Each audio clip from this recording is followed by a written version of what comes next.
पर भले ही आसमान टूट जाए उसे कोई डर नहीं था। आर्यन ने कहा, जल्दबाजी की कोई ज़रूरत नहीं, वो अभी खतरे में नहीं है। अभी सबसे ज़रूरी है इन तीनों को जगाना।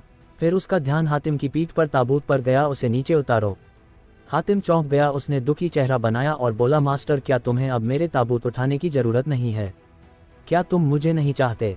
वो हमेशा से इस विशाल ताबूत को ढोता आया था और हमेशा ऐसे ही ढोते रहना चाहता था। पिछले कुछ सालों में वो इसकी आदत डाल चुका था, और यहाँ तक कि जब डॉक वर्ल्ड के उस योद्धा ने उसे अपने नियंत्रण में करके ताबूत हटाने को कहा तब भी उसने ऐसा नहीं किया। ये विश्वास उसकी हड्डियों में बसा था। इसी वजह से हातिम की मूर्खतापूर्ण प्रकृति ने सबसे पहले उसकी सील चेतना को तोड़ा। उसकी दुनिया का एकमात्र केंद्र बिंदु आर्यन था। आर्यन भावुक हो गया और बोला, मूर्ख। हातिम ने कहा, मास्टर मुझे बस इसे ढोने दो, मैं इससे बिल्कुल नहीं थकता ही। वो मूर्खतापूर्वक हंसा। आर्यन से एक बार बिछड़ने के बाद वो वाकई फिर से बिछड़ना नहीं चाहता था। कुछ देर बाद जब हातिम ने अमृति स्वॉर्ड वाला ताबूत नीचे रख दिया तो आर्यन ने वो ताबूत बाहर निकाला जो उसने पश्चिमी मरुभूमि में मकरकुल से लिया था। उस ताबूत को देखते ही हातिम को जैसे बिजली का झटका लगा। वो पूरी तरह स्तब्ध रह गया। उसकी नज़रें ताबूत पर टिकी थीं और उसका शरीर हल्के से कांपने लगा। ताबूत भी हल्के से कांप रहा था। उसने अपने असली मालिक को, क्रैगन गॉड के सच्चे उत्तराधिकारी को पा लिया था। आर्यन ने कहा, जाओ उसे पास जाकर देखो। हातिम ने आज्ञा का पालन किया। फिर वो ताबूत के पास गया और बुदबुदाया, मुझे लगता है जैसे इसमें मेरा कोई हिस्सा दफन है। मास्टर ऐसा क्यों है? यह एहसास बहुत परिचित है। ये शक्ति इतनी जानी पहचानी है। हातिम की आवाज़ में उत्साह था। अगर डॉक वर्ल्ड के विक्सन ने उसे और शक्तिशाली बनाया और उसके शरीर की शक्ति को उत्तेजित किया तो अब उसके शरीर की हर कोशिका नाच रही थी। उसके खून का हर कतरा उबल रहा था। हातिम ने ताबूत को धीरे से छुआ। ताबूत की सतह पर मौजूद रहस्यमयी चिन्ह जैसे जीवित हो उठे और वह उसके स्पर्श का आनंद ले रहे थे। वो धीरे धीरे हिल रहे थे। ये दृश्य अत्यंत विचित्र था। आर्यन ने पहले कभी ऐसा कुछ नहीं देखा था। उसका दिल भी हैरानी से भरा था। उसने मन ही मन सोचा, 8 वॉर गॉड्स हर एक अनोखा है। हातिम, ये तेरी असली शक्ति है। आर्यन चुपचाप एक तरफ खड़ा रहा और हातिम को नहीं रोका। उसने कोई आवाज़ नहीं की, बस हातिम को शांतिपूर्वक देखता रहा। हातिम जैसे सम्मोहित हो गया था, पूरी तरह ताबूत की ओर आकर्षित। ताबूत के चिन्ह मुड़ने और घूमने लगे। हातिम चुपचाप ताबूत से निकलने वाली शक्तियों को महसूस कर रहा था। उस पल उसे पहली बार एहसास हुआ कि उसके शरीर में बहने वाला खून क्रैगन गॉड का खून था, जो एक अत्यंत शक्तिशाली अस्तित्व था। आधे घंटे बाद हातिम ने अपने हाथों से हल्का सा जोर लगाकर ताबूत के ढक्कन को हटाने की कोशिश की।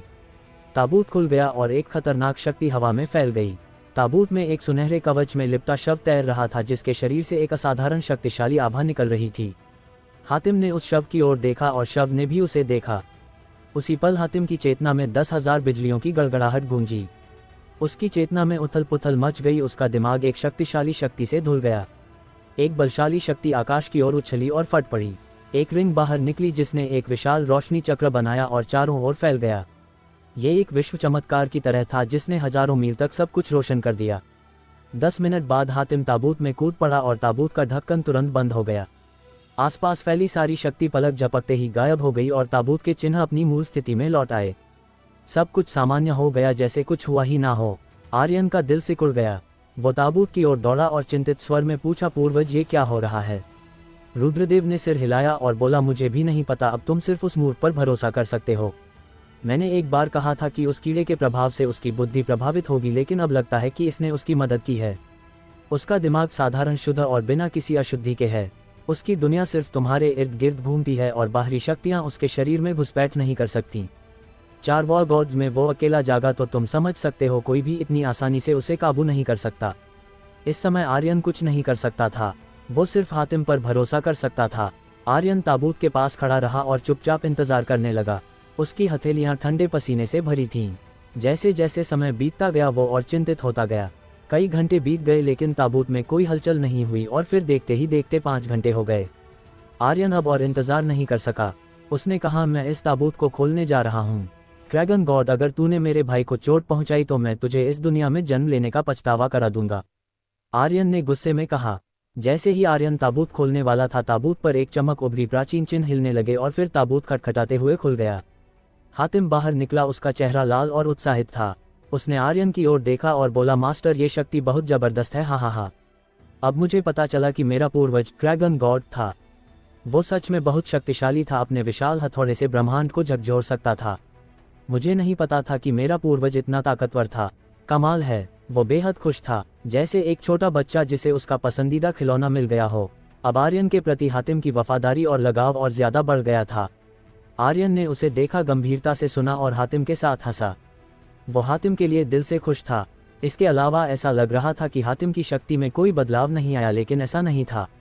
पिछले 5 घंटों में उसने क्रैगन गॉड की वसीयत हासिल कर ली थी और वो क्रैगन गॉड की लाश को उसकी इच्छा के अनुसार बुला सकता था। जब वो बुलाया जाएगा तो वो एक ऐसी शक्ति होगी जो स्वर्ग और पृथ्वी को नष्ट कर सकती थी। आर्यन को इसका इंतजार था। अंत में हातिम का चेहरा गंभीर हो गया। उसने पूछा, मास्टर, मैं 2 ताबूत धो सकता हूँ, अपना अमृति स्वॉर्ड का ताबूत भी मुझे दे दो। लेकिन आर्यन ने अमृति स्वॉर्ड के ताबूत को अपनी स्पेस रिंग में रख लिया और कहा, अब मेरे पास और भी अच्छे अस्त्र हैं, तो तुम इसकी फिक्र मत करो, बस अपने ताबूत को धोते रहो। फिर आर्यन ने अन्य तीनों वॉर गॉड्स की ओर देखा जो अभी भी मृत लाशों जैसे थे। उसने बुदबुदाया, अब तुम्हारे शरीर के नियंत्रण को कैसे तोड़ूं? आर्यन वीरन के सामने गया और बोला, वीरन जागो। हातिम भी पास आया और बोला, वीरन, मास्टर वापस आ गए हैं। मास्टर आर्यन वापस आए हैं, तुम्हें खुद को उस जादू से आज़ाद करवाना होगा, अब जल्दी जागो। लेकिन चाहे उन्होंने कितना भी पुकारा, तीनों पर कोई असर नहीं हुआ। आर्यन ने एक भारी सांस ली और फिर बोला, हातिम तुम जाकर आराम करो, मैं इन्हें जगाने का कोई रास्ता ढूंढ लूंगा। ठीक है। हातिम ने अपने ताबूत को अपनी पीठ पर उठाया और घाटी की गहराई में चला गया। आर्यन जमीन पर बैठ गया और तीनों को देखने लगा। उसे नहीं पता था कि इन तीनों की मदद कैसे करनी है, लेकिन इतना तय था कि उन्हें खुद ही इस नियंत्रण को तोड़ना होगा। मैं गलत था, चलो अब इस बारे में बात नहीं करते, पर अब जो कोई भी तुम्हें छूने की हिम्मत करेगा मैं उसे 100 गुना बदला दूंगा। चाहे तुम भविष्य में कुछ भी बन जाओ, तुम हमेशा मेरे आर्यन के भाई रहोगे, हमेशा के लिए। आर्यन ने अपने दिल में खुद को दोषी ठहराते हुए धीरे से कहा। वो अतीत की बातें अमृतद्वीप में अपने अनुभवों के बारे में बता रहा था, जैसे कोई कहानी सुना रहा हो। उसने बताया कि उसने बाकी 4 वॉर गॉड से मुलाकात की थी।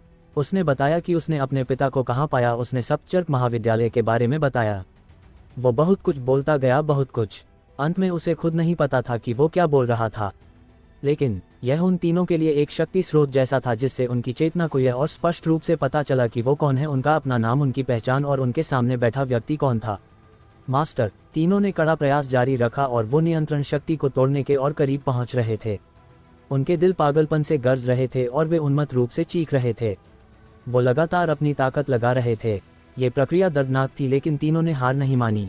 उन्हें वो शपथ याद थी जो उन्होंने आर्यन के साथ ली थी। वो निश्चित रूप से आर्यन के साथ इस दुनिया के शिखर पर, इस ब्रह्मांड के शिखर पर पहुंचेंगे। अगर भगवान रास्ते में आए तो भगवान को मार देंगे, अगर बुद्ध रास्ते में आए तो उसे भी। हजम शहर अंबर कुल के महल में ग्रेट एल्डर कासिमो ने सवाल उठाया, कुलपति आपने आर्यन को कैसे जाने दिया? क्या सच में आपको लगता है कि वो एक लड़की को बचाने के लिए मौत के मुंह में वापस आएगा? मैं ये कहना तो नहीं चाहता, लेकिन आपने बहुत बड़ी गलती की है। एक लड़की क्या है, वो तो बस मर्द का खिलौना है। सभा हॉल में मौजूद अन्य एल्डर्स ने खुसफुसाहट शुरू कर दी, लेकिन शत्रुघ्न को इससे कोई फर्क नहीं पड़ा, बल्कि उसके चेहरे पर तो एक शातिर मुस्कान थी। वो चुप रहा, लेकिन हॉल में चर्चा और तेज हो गई। अंत में सभी का चेहरा लाल हो गया और वे अपनी आस्तीनें चढ़ाने लगे। शत्रुघ्न ने अचानक कहा, ग्रेट एल्डर, तीसरा एल्डर अब तक क्यों नहीं आया? उसकी आवाज़ के साथ ही पूरा हॉल एकदम शांत हो गया। लगभग सभी को तीसरे एल्डर की मौत के बारे में पता था। कासिमो का चेहरा काला पड़ गया। कुलपति, इसका क्या मतलब है? कुछ नहीं, मैं बस पूछ रहा हूँ, शत्रुघ्न ने मुस्कुराते हुए कहा। फिर उसने हॉल में मौजूद एल्डर्स की ओर देखा और बोला, चाहे आर्यन वापस आए या ना आए, हमारे पास पहल है। हम अभी उसे नहीं मार सकते। उसका वापस आना सबसे अच्छा है, लेकिन अगर वो नहीं भी आता तो भी ठीक है। अभी दक्षिण तरंग महाद्वीप हमारे नियंत्रण में है, वो कुछ भी उल्टा सीधा करने की हिम्मत नहीं करेगा। इनाया का मूल्य शायद ज़्यादा ना हो, पर इतना तय है कि हम आर्यन को नहीं मार सकते, बल्कि उससे ड्रैगन क्षेत्र को खुलवाएंगे। जैसे ही ड्रैगन क्षेत्र खुलेगा, अंबर कुल की सारी मुसीबतें खत्म हो जाएंगी। ये कहते हुए अचानक उसकी नज़रें सख्त हो गईं। उसने कहा, लेकिन कुछ लोग परिवार के भीतर अशांति पैदा करना चाहते हैं। मैं उन्हें सलाह देता हूं कि वे रुक जाएं। आप सभी मेरे तौर तरीके अच्छे से जानते हैं। अगर हद से ज़्यादा आगे जाओगे तो कब्र भी नसीब नहीं होगी। फिर शत्रुघ्न ने ठंडी मुस्कान के साथ कासिमो की ओर देखा। ग्रेट एल्डर, आप क्या सोचते हैं? कासिमो के चेहरे पर कोई भी बदलाव नहीं आया। उसने शांत आवाज में कहा, अंबरकुल हमेशा एकजुट रहा है। जो कोई भी कुल की एकता को भंग करेगा वो कुल का सबसे बड़ा दुश्मन होगा। शत्रुघ्न ने मुस्कुराते हुए कहा, ग्रेट एल्डर ने सही कहा, आज से आप हजम शहर की रक्षा के जिम्मेदार होंगे। हजम शहर की रक्षा हमेशा शत्रुघ्न के व्यक्तिगत नियंत्रण में थी। अचानक सत्ता छोड़ देना, ये बात कासिमो को बहुत अटपटी लगी। वो चौंकते हुए बोला, कुलपति ये आप क्या करने की कोशिश कर रहे हैं? लेकिन वो हमेशा से हजम शहर की रक्षा का अधिकार चाहता था। जब यह उसे दिया गया तो उसके पास इसे ठुकराने का कोई कारण नहीं था। अंबर कुल के अन्य एल्डर्स के मन में भी यही सवाल था। वे शत्रुघ्न के इरादों को समझ नहीं पा रहे थे। क्या वो ग्रेट एल्डर से डरता है? ग्रेट एल्डर को सत्ता देना इसलिए कि वह उससे डरता है? ये तो कहीं से तुक की बात नहीं लग रही। लगता है उसकी अपनी निजी योजनाएं हैं। जल्द ही बैठक खत्म हो गई। कई एल्डर तितर बितर हो गए, लेकिन कुछ एल्डर जो हिचकिचा रहे थे वो सारे के सारे कासिमों के पक्ष में खड़े हो गए। शत्रुघ्न के पास वाली काली छाया प्रकट हुई। उसे समझ नहीं आया और उसने पूछा, मास्टर आपने उसे सत्ता क्यों दी? अगर रक्षा का अधिकार उसे दे दिया तो वो कभी भी बगावत कर सकता है। शत्रुघ्न ने ठंडी मुस्कान के साथ कहा, तू आर्यन को नहीं समझता। वो वापस आएगा और बहुत जल्द आएगा। उस वक्त सबसे पहले उसका सामना कासिमों की लाल कवच सेना से होगा। हा, कासिमो तू मुझसे लड़ना चाहता है? तू अभी बहुत कच्चा है। शत्रुघ्न जोर से हंसा। सब कुछ उसकी योजना के अनुसार चल रहा था। वो और कुछ नहीं कह सकता था, लेकिन उसे आर्यन की प्रकृति बहुत अच्छे से पता थी। वो कभी भी इनाया को खतरे में नहीं छोड़ेगा। इतना ही नहीं, इनाया के अलावा उनके पास आर्यन के बहुत से रूहानी योद्धा भी थे। ये रूहानी योद्धा आर्यन के भाई जैसे थे। वो उन्हें छोड़ नहीं सकता था। अगर वो खुद होता तो इनाया के लिए नहीं तो भी इन रूहानी योद्धाओं के लिए वो वापस जरूर लौटता। इन रूहानी योद्धाओं की उपयोगिता बहुत बड़ी थी। उसी पल एक काले कवच वाला योद्धा दौड़ता हुआ अंदर आया। कुलपति, महल के बाहर एक दूत है जो कह रहा है कि वो अमर महल से आया है और आपसे मिलना चाहता है। क्या आप उससे मिलना चाहेंगे? शत्रुघ्न की भौहें सिकुड़ गईं। अमर महल का दूत? बर्बर क्षेत्र और अमर महल का कभी कोई लेन देन नहीं रहा था। शत्रुघ्न एक पल के लिए चुप रहा, फिर बोला, उसे अंदर आने दो। अमर महल का दूत? क्या वो कोई शून्य शिकारी था? नहीं, आने वाला कोई और नहीं बल्कि बुर्जुग सर्गेश्वर था। अमर महल तक खबर पहुंच चुकी थी कि इस वक्त बर्बर क्षेत्र में क्या चल रहा था। जिन योद्धाओं को आर्यन ने पिंजरे से छोड़ा उनके द्वारा पितृराज तक सारी खबरें पहुंच चुकी थी, और जैसा कि उसने अनुमान लगाया था, दक्षिण तरंग महाद्वीप वाकई बर्बर क्षेत्र के नियंत्रण में था। वो सभी आर्यन से निपट रहे थे। उनका लक्ष्य एक ही था, तो स्वाभाविक रूप से वो आपस में गठबंधन कर सकते थे। जैसे ही सर्गेश्वर हॉल में दाखिल हुआ, शत्रुघ्न की नजरें थोड़ी सख्त हो गई।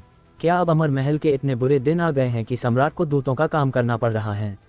वो अमर महल को थोड़ा बहुत जानता था और उसे पता था कि अमर महल के दूत का काम शून्य शिकारी करते थे, और उनमें कोई भी शून्य शिकारी इतने ऊंचे स्तर का नहीं था।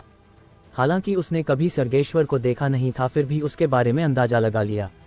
सर्गेश्वर ने हल्के से मुस्कुराया और बोला, कुलपति की नज़र वाकई अच्छी है। शत्रुघ्न ने ठंडी आवाज में कहा, बता यहाँ क्यों आया है? सर्गेश्वर ने कोई घुमा फिरा कर बात नहीं की और सीधे बोला, मैं सुप्रीम एल्डर के आदेश पर अंबर कुल के साथ गठबंधन करने आया हूँ।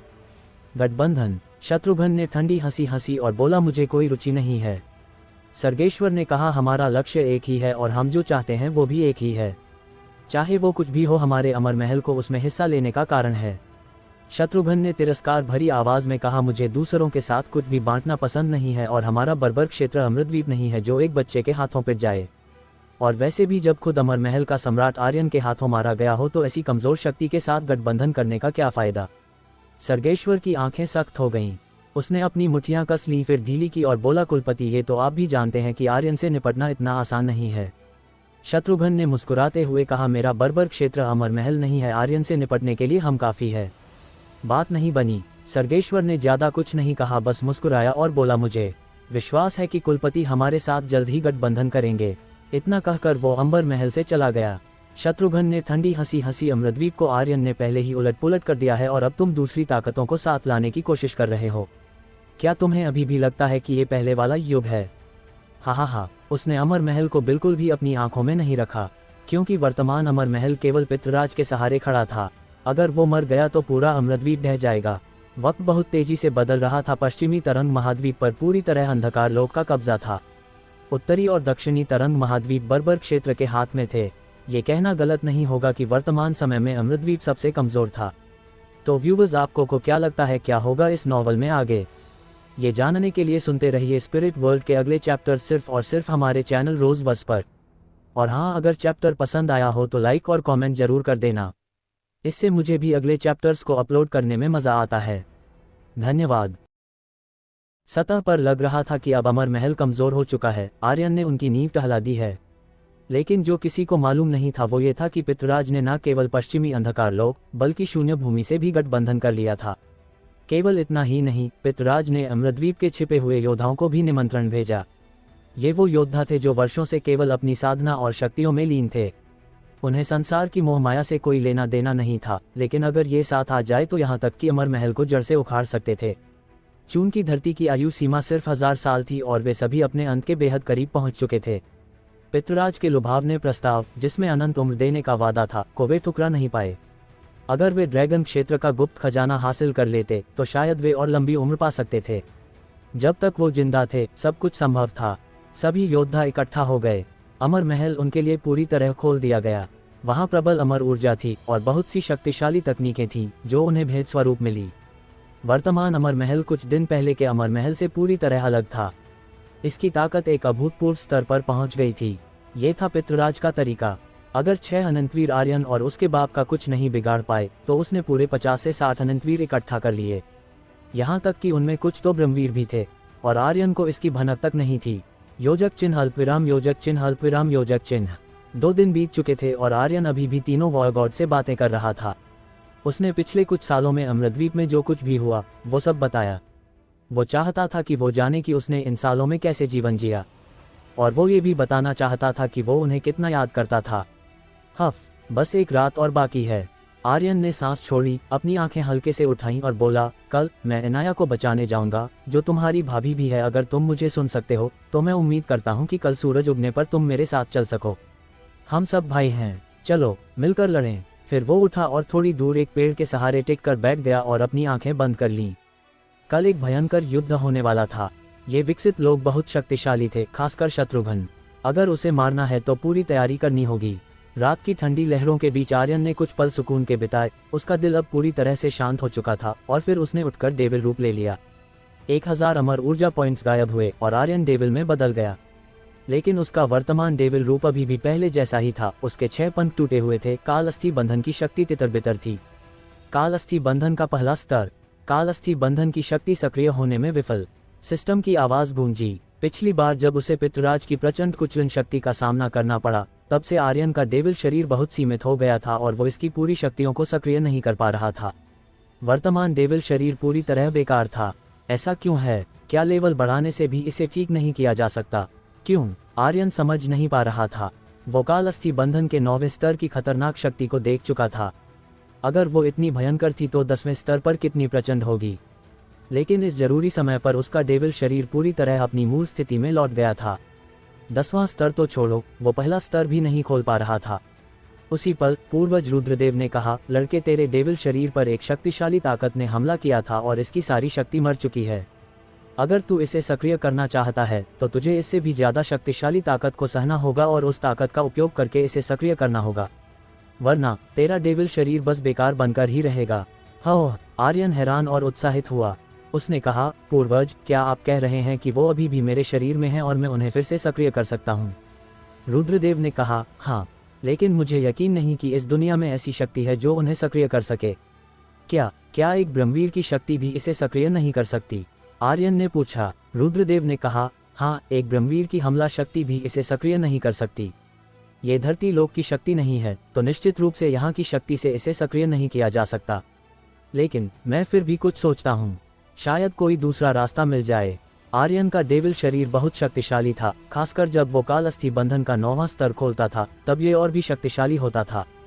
पूर्वज रुद्रदेव भी देखना चाहते थे कि 10वां स्तर कैसा होगा, उसकी शक्ति कितनी भयानक हो सकती थी। योजक चिन्ह अल्पविराम योजक चिन्ह अल्पविराम योजक चिन्ह। अगली सुबह जब सूरज की पहली किरण चमकी तो आर्यन ने अपनी आंखें हल्के से खोलीं। रूहानी योद्धाओं के साथ उसका 3 दिन का तय समय आ गया था। आर्यन खड़ा हुआ। उसके दिल पर एक भारी पत्थर दबा था, क्योंकि उसे चिंता थी कि मीनराज और बाकी अभी भी नियंत्रण की शक्ति में जकड़े हैं। लेकिन जब उसने अपनी आंखें उठाईं और दूर पहाड़ी पर खड़े 4 लोगों को देखा तो उसके दिल में खुशी की लहर दौड़ गई। हातिम, वीरन, अरहत, मीनराज। सूरज की रोशनी में उनकी परछाइयां बहुत लंबी थी, जैसे कोई दैत्य हो। आर्यन धीरे धीरे पहाड़ी पर ऊपर चढ़ा। उसके चेहरे पर गहरी मुस्कान थी, दिल में उत्साह था। चारों को देखकर वो परिचित एहसास फिर से लौट आया। जैसे ही वो पहाड़ी पर पहुंचा, चारों वॉर गॉड्स ने खुशी के साथ चिल्लाया, मास्टर। उनकी आवाज भारी गड़गड़ाहट की तरह थी। आर्यन भी मूर्ख की तरह आंसुओं के साथ हंसा। हा। चारों वॉर गॉड्स भी आंसुओं के साथ हंसे। आधे पल बाद आर्यन ने हजम शहर की दिशा में देखा और बोला, चलो हजम शहर को नष्ट करें। हाँ, चलो भाभी को बचाने चलते हैं। चारों वॉरगॉड्स ने एक साथ चिल्लाया। हजम शहर के रास्ते में आर्यन ने वीरन को उसकी शक्ति सौंप दी और बोला, वीरन, ये तेरी शक्ति है। हजम शहर के बाहर बचे हुए रूहानी योद्धा इकट्ठा हो चुके थे और आर्यन का इंतजार कर रहे थे। हजम शहर के अंदर कुलपति के महल में शत्रुघ्न ने हॉल में इनाया की ओर देखा और बोला, इनाया, क्या तुझे लगता है कि आर्यन तुझे बचाने आएगा? इनाया ने कुछ नहीं कहा। 3 दिन पहले ही बीत चुके थे, क्या वो सच में आर्यन के लिए जरूरी थी? वो नहीं जानती थी। आखिरकार वो और आर्यन कुछ ही दिनों से एक दूसरे को जानते थे। दुनिया में कौन सा आदमी ऐसी औरत के लिए अपनी जान जोखिम में डालेगा? हजम शहर एक विशाल जाल था। अगर वो अंदर घुसा तो निश्चित रूप से बाहर नहीं निकल पाएगा। इनाया दिल से यही चाहती थी कि आर्यन ना आए। उसी पल हजम शहर की दीवारों पर एक भारी धमाका हुआ। आर्यन और उसके वॉरगॉड शहर के बाहर पहुंच चुके थे। शहर के द्वार कसकर बंद थे और दीवारों पर लाल कवच पहने सैनिकों की भीड़ थी। ये ग्रेट एल्डर कासिमो की निजी सेना थी। ये सभी दूसरी पीढ़ी के विकसित लोग थे। उनमें सबसे कमजोर भी एक स्वर्गवीर था। उनकी ताकत शत्रुघ्न की काली कवच सेना से बस थोड़ी कम थी। कासिमो की हवेली में, तूने क्या कहा? आर्यन सच में आ गया। कासिमो को ये जानकर थोड़ी हैरानी हुई, पर आंखों में उत्साह की एक झलक दिखी। उसे विश्वास तो नहीं हो रहा था, पर उसके सैनिक वफादार थे, वे झूठ क्यों बोलेंगे? वो एक लड़की के लिए वापस आने की हिम्मत कर रहा है। हा, आर्यन, आर्यन, मैंने सोचा तू कुछ खास है, लेकिन तू तो सच में मूर्ख निकला। कासिमो की आंखों में तिरस्कार था। सिर्फ एक औरत के लिए आदमी का अपनी जान खतरे में डालना, ये कहाँ की तुक थी? कासिमो की नज़र में औरतें केवल आदमियों के खिलौने थी, उनकी भड़ास निकालने का साधन। आर्यन का आना उसे तुच्छ लगा। एक एल्डर आगे आया और बोला, ग्रेट एल्डर, आर्यन बहुत जरूरी है। अगर हम उसे पकड़ लेते हैं तो हमारे पास पहल होगी। दूसरा एल्डर बोला, अब हर किसी को पता है कि सिर्फ आर्यन ही ड्रैगन क्षेत्र खोल सकता है। यदि हम उसे पकड़ लेते हैं तो हम सबसे पहले ड्रैगन क्षेत्र में प्रवेश कर सकते हैं। उस वक्त पूरी धरती हमारी होगी। हा। कासिमो भी उत्साह से हंसा। ये दृश्य इतना सुंदर था कि वो और ज्यादा नहीं सोच सकता था। फिर कासिमो ने गर्जना की, मेरा आदेश सुनो, आर्यन को जिंदा पकड़ो। कुलपति महल में इनाया इतनी भावुक थी कि वो बिखर गई थी और साथ ही उसकी आंखों से आंसू बह रहे थे। आर्यन, तू इतना पागल क्यों है? जल्दी यहाँ से चला जा, जल्दी। औरतें हमेशा सबसे अजीब प्राणी होती हैं। वह इस बात से भावुक थी कि आर्यन आया, लेकिन वह नहीं चाहती थी कि आर्यन उसके लिए खतरे में पड़े। शत्रुघ्न मुस्कुराया, इनाया, लगता है तेरा कुछ मूल्य है। अगर तू उसे मेरे आदेश मानने के लिए मना सकती है तो मैं तुम दोनों की जान बख्श दूंगा।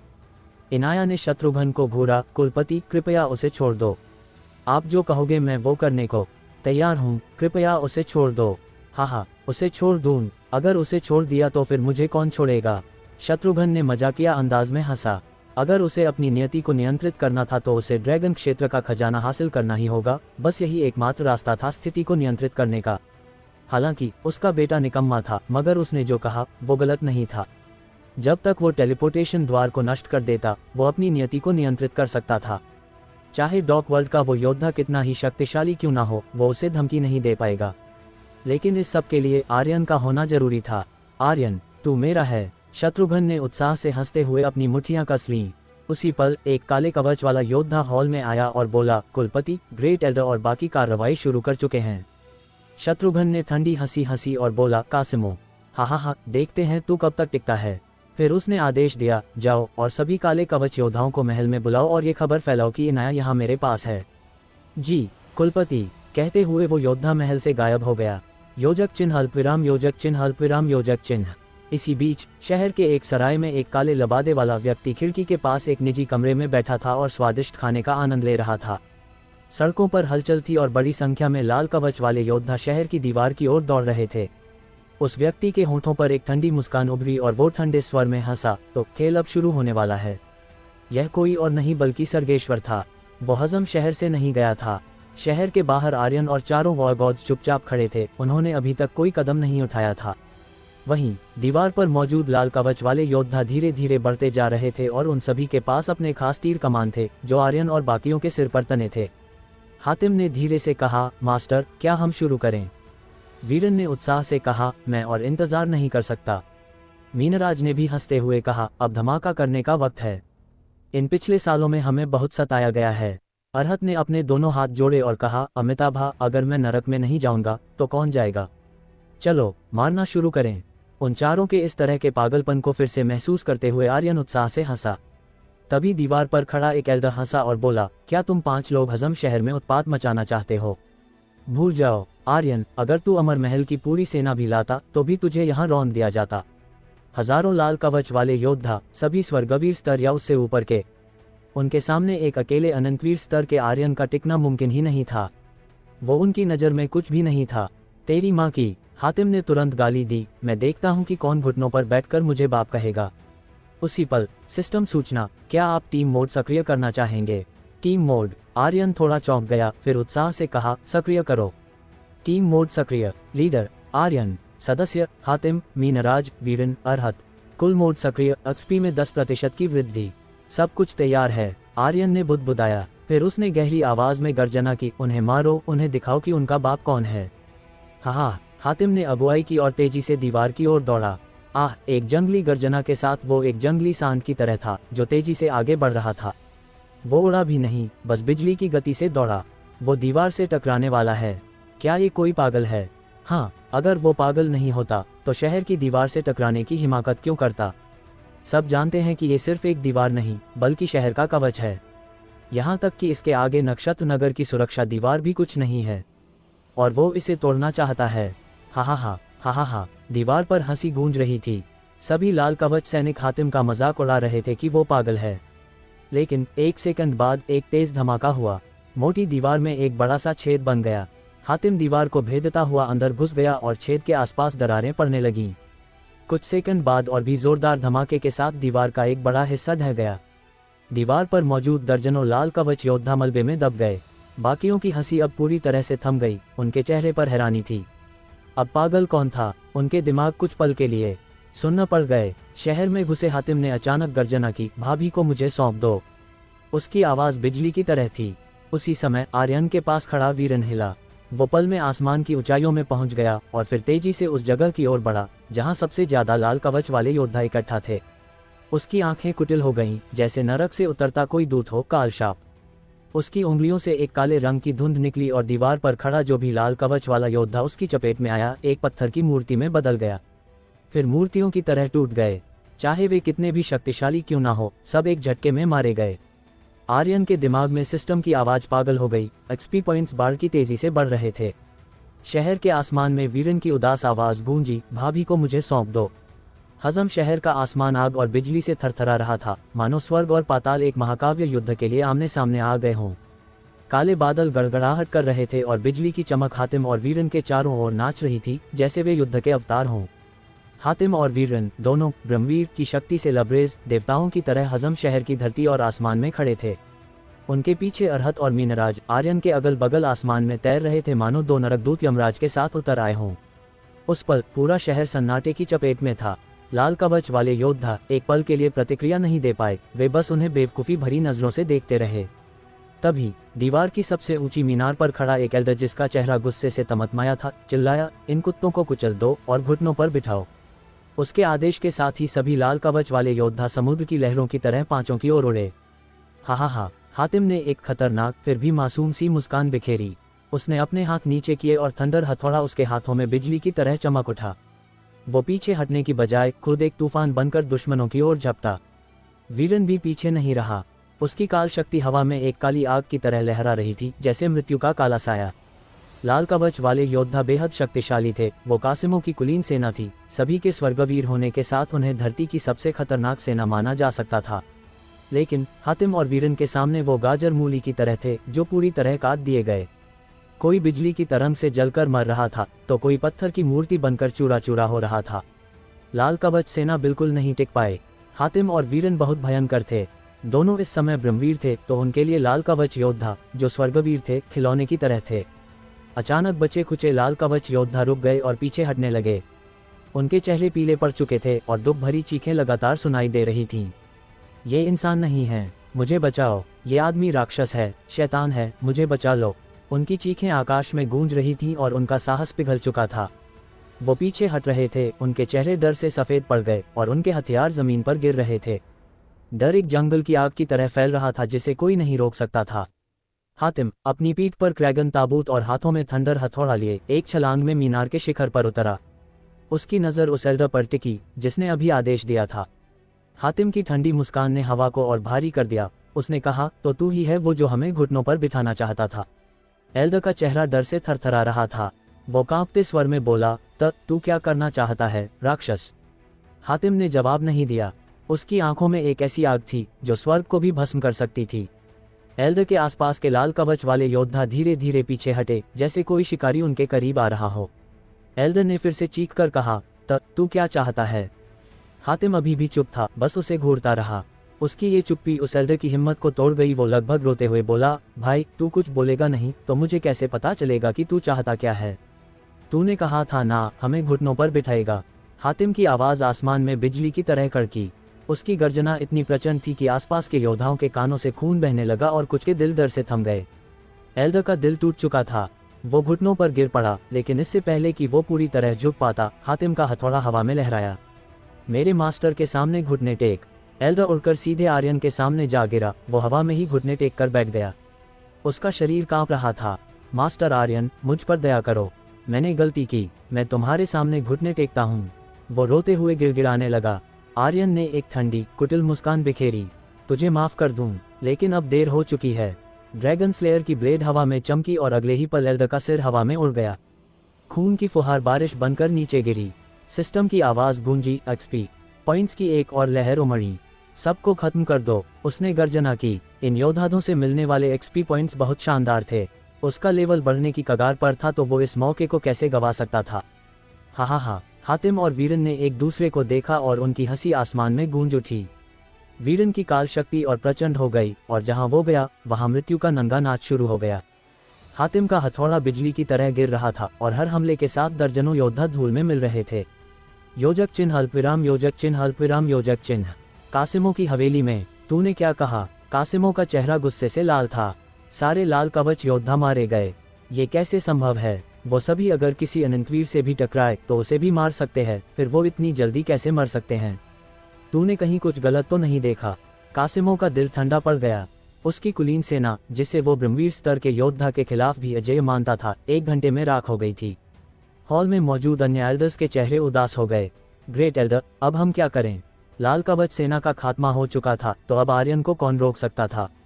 कासिमो बहुत गुस्से में था, लेकिन उसने अपनी तर्क बुद्धि नहीं खोई, बल्कि वह और शांत हो गया। उसकी नज़रें कुटिल हो गईं और उसने भारी आवाज में कहा, शत्रुघ्न, तूने मुझे चारे के तौर पर इस्तेमाल किया।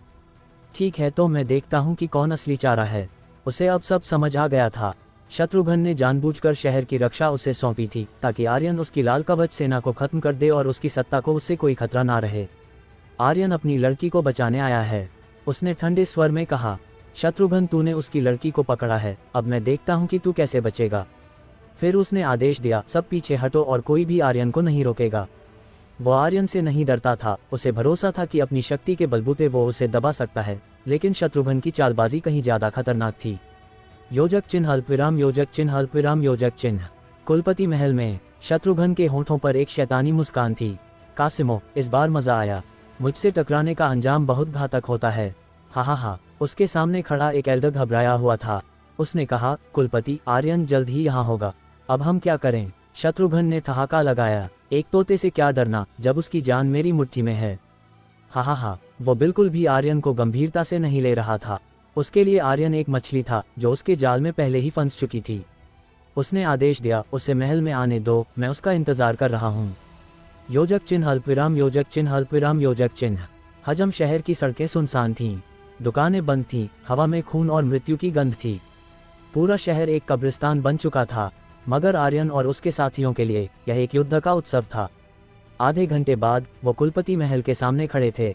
दरवाजा खुला था, लेकिन अंदर से कोई आवाज नहीं आ रही थी। हवा में हत्या की मंशा तैर रही थी, जैसे कोई अदृश्य शिकारी उनकी प्रतीक्षा कर रहा हो। हातिम ने एक कदम आगे बढ़ाया और चिल्लाया, मेरी भाभी को मुझे सौंप दो। अगर उसे एक खरोंच भी आई तो मैं पूरे अंबर कुल को कब्रिस्तान में बदल दूंगा। ये कहते हुए उसने हथौड़ा जमीन पर पटका और धरती हिल उठी, लेकिन अंदर से कोई जवाब नहीं आया, जैसे वहां कोई मौजूद ही ना हो। हातिम ने झुंझलाते हुए कहा, मास्टर, कहीं वो कायर डरकर भाग तो नहीं गए? तभी वीरन ने अपनी आंखें सिकोड़ते हुए कहा, अंदर एक खतरनाक आभा है, बहुत ज्यादा शक्तिशाली, खतरनाक आभा। हातिम ने गुस्से में हाथ झटका, थंडर हथौड़ा पकड़ा और ड्रैगन ताबूत को पीठ पर लादे बड़े बड़े कदमों से महल में घुस गया। मुझे देखने दो ये आभा कितनी खतरनाक है। लेकिन तभी आर्यन ने चिल्लाया, फॉर्मेशन, यहाँ एक फॉर्मेशन है, ध्यान से। हातिम, पागल। उसके इस कदम से तीनों वॉर गॉड भी चौंक गए और तेजी से आगे बढ़े। ये फॉर्मेशन बहुत चालाकी से गढ़ी गई थी। आर्यन को फॉर्मेशन की शक्ति का जरा सा भी एहसास नहीं हुआ। लेकिन अब जब हातिम फॉर्मेशन में प्रवेश कर चुका था तो आर्यन और बाकियों ने रुकने की जरा भी कोशिश नहीं की। वीरन दूसरा था जो फॉर्मेशन में घुसा। वो भी हातिम की तरह पलक झपकते ही गायब हो गया। अरहत और मीनराज भी उसके पीछे पीछे गए और गायब हो गए। आर्यन ने भी उनका पीछा किया। उनके बीच का समय अंतर आधे सेकंड का भी नहीं था, लेकिन जैसे ही उसने फॉर्मेशन में कदम रखा उसे वहां कोई भी दिखाई नहीं दिया। पूर्वज रुद्रदेव भी हैरान थे। उन्होंने कहा, आर्यन, ध्यान से रहना, ये फॉर्मेशन डॉक वर्ल्ड से आई है। भले ही यह वहाँ की फॉर्मेशन जितनी मजबूत ना हो, पर यहाँ मौजूद फॉर्मेशनस की तुलना में ये कहीं अधिक शक्तिशाली है। फिर से डॉक वर्ल्ड। आर्यन के दांत भिंच गए। उसका गुस्सा लावा की तरह उबल रहा था। कम भक्त, मैं उस डॉक वर्ल्ड को राख कर दूंगा। देखता हूँ वो किस तरह की दुनिया है। तुरंत उसने अपनी चेतना को चारों ओर फैला दिया। वो बाकी चारों को ढूंढने की कोशिश कर रहा था, लेकिन जैसे वहां कोई अदृश्य दीवार हो, वो किसी की शक्ति को महसूस नहीं कर पाया। पूर्वज रुद्रदेव ने कहा, इस तरह की फॉर्मेशन में आने के बाद हर कोई अलग अलग आयाम में पहुंच जाता है, और सबसे जरूरी बात यह है कि ये एक ऐसी फॉर्मेशन है जो तुम्हारे दिल दिमागी डर को सामने लाती है। जो कुछ भी तुम्हें डराता है वो बाहर आ जाएगा। मुझे चिंता है। उन्होंने अपनी बात अधूरी छोड़ दी। वो आर्यन को काबू करके किसी भी खतरे से बचा सकते थे, लेकिन ये दिल का मामला था, वो इसे काबू कैसे करते? आर्यन ने पूछा, दिमागी डर बाहर आएगा? पूर्वज, इसका मतलब क्या है? उसके बोलने से पहले ही हवा में शत्रुघ्न की छवि प्रकट हुई। आर्यन ने मन ही मन कहा, पूर्वज, मुझे उससे डर नहीं लगता, फिर उसका चेहरा क्यों दिख रहा है? पूर्वज रुद्रदेव कुछ नहीं बोल सके। शत्रुघ्न मुस्कुराते हुए बोला, आर्यन, दिल वेग फॉर्मेशन में तुम्हारा स्वागत है। बकवास बंद कर, शत्रुघ्न। आर्यन की आवाज बिजली की तरह गूंजी। मेरे भाइयों को छोड़ दे, मेरी इनाया को छोड़ दे, और मैं इस शहर को राख होने से बचा लूंगा। शत्रुघ्न की हंसी और ठंडी हो गई। सौदेबाजी, तू मुझसे सौदेबाजी करने की औकात रखता है? यह मेरा खेल है आर्यन, यहाँ तू सिर्फ एक कीड़ा है। औकात? आर्यन की आंखें गुस्से से लाल हो गईं। मुझे उनसे सख्त नफरत है जो मेरे सामने औकात की बात करते हैं। ऐसे लोग मेरे हाथों बहुत बुरा मरते हैं। इस दौरान उसका दिमाग लगातार फॉर्मेशन तोड़ने के तरीके सोच रहा था। शत्रुघ्न ने एक कुटिल मुस्कान बिखेरी। आर्यन, अगर तू मेरी बात मान ले तो तेरे चारों वॉर गॉड भाई, तेरी प्यारी इनाया और दक्षिण तरंग महाद्वीप में तेरा परिवार सब सुरक्षित रहेंगे। बस मेरे सामने घुटने टेक दे। शत्रुघ्न को दिल वेग फॉर्मेशन पर पूरा भरोसा था। ये एक भ्रामक संरचना थी जो किसी के दिल में मौजूद सबसे बड़े डर को देख सकती थी और उसे वास्तविक बना सकती थी। कोई इसे तोड़ नहीं सकता था। आर्यन ने कहा, बकवास बंद कर। शत्रुघ्न, तुझे मेरी फितरत अच्छे से पता होगी। तुझे ये भी पता होगा कि मुझे छूने का अंजाम क्या होता है। जब मैं तुझे इज्जत दे रहा हूँ तो बेशर्मी मत कर, वरना तू अपने बेटे से भी बदतर मरेगा। उसने अंदर ही अंदर कहा, पूर्वज, कोई रास्ता मिला? आपने एक बार कहा था कि हम फॉर्मेशन के मूल को तोड़कर किसी भी फॉर्मेशन से बाहर निकल सकते हैं, तो क्या आप इस फॉर्मेशन के मूल को नहीं ढूंढ सकते? आर्यन इस बारे में जानता था, लेकिन इस फॉर्मेशन का स्तर धरती की किसी भी फॉर्मेशन से बहुत ऊंचा था, तो इसे तोड़ना तो दूर, वो इसके मूल को भी नहीं ढूंढ सकता था। केवल पूर्वज रुद्रदेव ही एकमात्र सहारा थे। पूर्वज रुद्रदेव ने सिर हिलाया। दिलवेग फॉर्मेशन का कोई निश्चित मूल नहीं होता और हर आयाम का मूल अलग होता है। यह एक मामूली घास का तिनका हो सकता है या वो चीज जो तुझे डराती है। दिलवेग फॉर्मेशन एक ऐसी संरचना थी जिसे डॉक वर्ल्ड में एक उच्च स्तरीय गुरु ने बनाया था, और अभी आर्यन जिस दिलवेग फॉर्मेशन में फंसा था वो उस फॉर्मेशन के 10,000वें हिस्से के बराबर भी नहीं थी। लेकिन फिर भी आर्यन इसे तोड़ नहीं सकता था। शत्रुघ्न की आंखें कुटिल हो गईं। उसे अपने बेटे की मौत का कोई दुख नहीं था, बल्कि उसकी हंसी और ठंडी हो गई। आर्यन, मैं तुझे आखिरी मौका देता हूँ, या तो कुत्ते की तरह मेरी बात मान, या फिर आज तेरे चारों साथी, तेरी लड़की, सब मारे। उसकी बात भी खत्म नहीं हुई थी कि ड्रैगन स्लेयर की ब्लेड चमकी और एक ही वार में आर्यन ने उसके चेहरे को खत्म कर दिया। आज मरने वाला सिर्फ तू होगा। उसी पल दिलवेग फॉर्मेशन सक्रिय हुई और आर्यन के आयाम में एक बहुत ही दुखद आवाज गूंजी, आर्यन, मुझे बचा लो, मुझे बचा लो। यह इनाया की आवाज थी। आर्यन का दिमाग जैसे सुन्न हो गया। वो गरजा, इनाया, तू कहाँ है? वो बिना सोचे समझे आवाज की दिशा में दौड़ा। आधा मिनट बाद एक सफेद शून्य से आयाम में उसने इनाया को देखा। वो एक क्रॉस पर बंधी थी, उसका शरीर खून से लथपथ, उसकी आंखें दर्द और याचना से भरी थी। आर्यन, जल्दी, मुझे बचाओ। कमबख्त, पूर्वज रुद्रदेव की आवाज गूंजी। आर्यन, रुको, ये भ्रम है, दिलवेग फॉर्मेशन का भ्रम। तू उसे नहीं बचा सकता। यही वो चीज़ थी जिसका पूर्वज रुद्रदेव को सबसे ज़्यादा डर था। वो आर्यन को बहुत अच्छे से समझते थे, लड़ाई के मामले में उसमें कोई कमज़ोरी नहीं थी। चाहे उसका दुश्मन कितना भी शक्तिशाली क्यों ना हो, उसमें कोई कमज़ोरी नहीं थी। उसकी कमज़ोरी उसके अपने थे, यह उसकी सबसे घातक कमज़ोरी थी। भाई, लड़की, परिवार, जब इन पर खतरा आता वो आसानी से अपना आपा खो देता था। पूर्वज रुद्रदेव को नहीं पता था कि उसका अतीत कैसा था और उसे ये भी नहीं पता था कि उसने पिछले जन्म में क्या अनुभव किया था। आर्यन के लिए परिवार इस दुनिया की सबसे कीमती चीज़ थी। वो अपनी जान की बाजी लगाकर इसे संजोता था। अपने पिछले जन्म में उसके पास सिर्फ दादा और एक छोटी बहन थी, जिन्हें वो हमेशा बचाना चाहता था, पर उसके माता पिता कौन थे उसे नहीं पता था। और इस जन्म में भी वो अपने रिश्तों को अच्छे से संजोना चाहता था। जब उसने इनाया को दर्द में देखा तो आर्यन का दिमाग जैसे पागल हो गया हो। वो सीधे सामने दौड़ा और क्रॉस को आधा काट दिया। इनाया को छुड़ाते हुए उसने कहा, ठीक है, ठीक है। इनाया भी तुरंत आर्यन की बाहों में झपट पड़ी, लेकिन उसी पल आर्यन का सीना चीर दिया गया। एक खंजर उसके दिल में घुस गया। ताज़ा खून टपक रहा था। इनाया ने एक दुष्ट मुस्कान दिखाई और बोली, तूने कुलपति की बात क्यों नहीं मानी? तूने उसकी बात क्यों नहीं मानी? ये बहुत दर्दनाक था। अगर क्रिम्सन ड्रैगन की रक्षा शक्ति ना होती तो आर्यन का दिल चाक हो गया होता, लेकिन उसने अभी जो किया उसका कोई भी पछतावा नहीं था। अगर उसे फिर से करना पड़ता तो वो फिर से वही करता, क्योंकि इस दुनिया में इनाया पहली लड़की थी जो वो उसके सबसे करीब आई थी। पूर्वज रुद्रदेव ने कहा, लड़के, वो इनाया नहीं है, वो सिर्फ तेरे दिमाग का भ्रम है। आर्यन के बोलने से पहले ही पूर्वज रुद्रदेव की शक्ति उमड़ी, इसने इनाया को उड़ा दिया। इनाया ने एक खून भरी चीख निकाली और बोली, आर्यन, मैं तुझसे नफरत करती हूँ। कहती हुई वो शून्य में गायब हो गई। तो व्यूवर्स, आपको को क्या लगता है, क्या होगा इस नॉवल में आगे? ये जानने के लिए सुनते रहिए स्पिरिट वर्ल्ड के अगले चैप्टर सिर्फ और सिर्फ हमारे चैनल रोज बस पर। और हाँ, अगर चैप्टर पसंद आया हो तो लाइक और कमेंट जरूर कर देना, इससे मुझे भी अगले चैप्टर्स को अपलोड करने में मज़ा आता है। धन्यवाद। इयाना के गायब होते ही एक बार दृश्य फिर बदल चुका था, और इस बार प्रकट होने वाली रूबी थी जो रंगीन फूलों के एक बगीचे में फूल चुन रही थी। लड़के, आर्यन, वो असली नहीं है, वो असली नहीं है, पूर्वज रुद्रदेव ने जल्दी से कहा। उनके दिल में भी बहुत गुस्सा था। ये फॉर्मेशन बहुत घृणित, बहुत नीच थी। अगर आर्यन के सभी प्रियजन उसे चाकू मारने लगे तो चाहे आर्यन के पास 100 जानें हो वो भी काफ़ी नहीं होंगी। आर्यन ने रूबी को देखा। उसकी शांत मुद्रा को देखकर उसका दिल जैसे मंत्रमुग्ध होने लगा। रूबी, मुझे तुम्हारी बहुत याद आई। लगता है अब मुझे ही बुरा बनना पड़ेगा। पूर्वज रुद्रदेव ने और कुछ नहीं सोचा। वह अब और किसी को आर्यन को चोट नहीं पहुंचाने दे सकता था। अभी का पल बहुत खतरनाक था। अगर खंजर आधा सेंटीमीटर और अंदर चला जाता तो आर्यन मर चुका होता। पूर्वज रुद्रदेव की भयानक शक्ति निकली और उसने दूर खड़ी रूबी को तुरंत मार डाला। आर्यन गुस्से से भड़क गया। पूर्वज, ये आप क्या कर रहे हैं? पूर्वज रुद्रदेव बोले, लड़के, होश में आ, ये एक फॉर्मेशन है। रूबी और बाकी अभी भी दक्षिण तरंग महाद्वीप में है, उनके यहाँ होने का कोई सवाल ही नहीं। जो कुछ भी तू देख रहा है वो बस एक भ्रम है, ये असली नहीं है। उसी समय, कमीने, तूने रूबी दीदी को मारने की हिम्मत की, तू सच में बदल गया है। तू बहुत क्रूर हो गया है। तू वो आर्यन नहीं रहा जिसे मैं जानती थी। इस आवाज के साथ एक तेज भला हवा को चीरता हुआ आया। इस बार ये तेंदुए की खाल से बने कपड़े पहनी वाणी थी, जो आर्यन को मारना चाहती थी। हालांकि उसके करीब आने से पहले ही पूर्वज रुद्रदेव ने फिर से शक्ति छोड़ी और उसे भी मार डाला। मरती हुई वाणी की नफरत भरी आंखें आर्यन के दिमाग में अंकित हो गईं। वह एहसास बहुत असहज था, जैसे कि उसने ही वाणी को मारा हो। नहीं नहीं पूर्वज, अगर आपने फिर से ऐसा किया तो मैं नरमी नहीं बरतूंगा। आर्यन का दिल टूटने की कगार पर था। इस वक्त वो लगभग अपना आपा खो चुका था।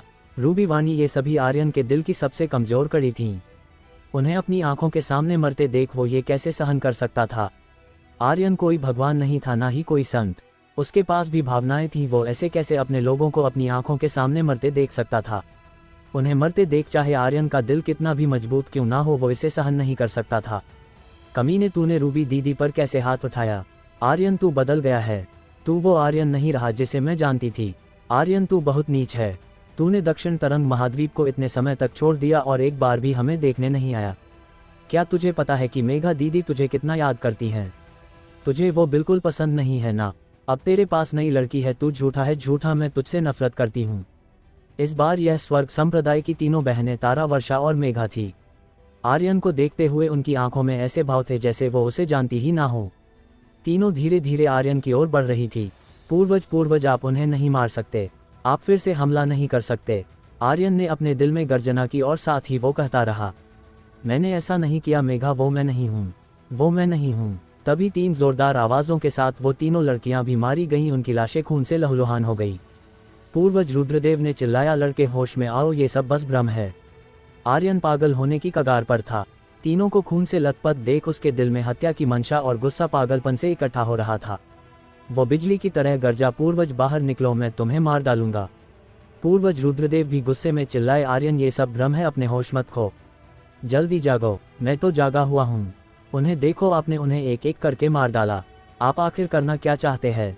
क्या आपको डर है कि मैं आपको डॉक वर्ल्ड वापस नहीं ले जाऊंगा? क्या आपको डर है कि मेरे अपने मुझे पीछे खींच लेंगे? पूर्वज, मैं हमेशा मेहनत करना चाहता था, ये सोचकर कि एक दिन मैं आपको आपका शरीर दिलाऊंगा और डॉक वर्ल्ड वापस ले जाऊंगा, लेकिन अब मैं ऐसा नहीं करूंगा। मेरे शरीर से अब बाहर निकलो। आर्यन गुस्से में था। हालांकि पूर्वज रुद्रदेव जानते थे कि ये एक भ्रम है और आर्यन ने अपना आपा खो दिया है, पर आर्यन के शब्दों को सुनकर उनके दिल में भी गुस्सा उमड़ आया। फिर दोनों में तीखी बहस छिड़ गई। इसी दौरान दूसरी जगहों पर हातिम का शरीर खून और घावों से लथपथ था। उसके सामने कोई और नहीं बल्कि आर्यन खड़ा था। अरहत की भी यही स्थिति थी, उसके सामने भी आर्यन था। मीनराज भारी घुटनों पर गिरा हुआ था, उसके सामने देवजल कबीले के स्वामी थे।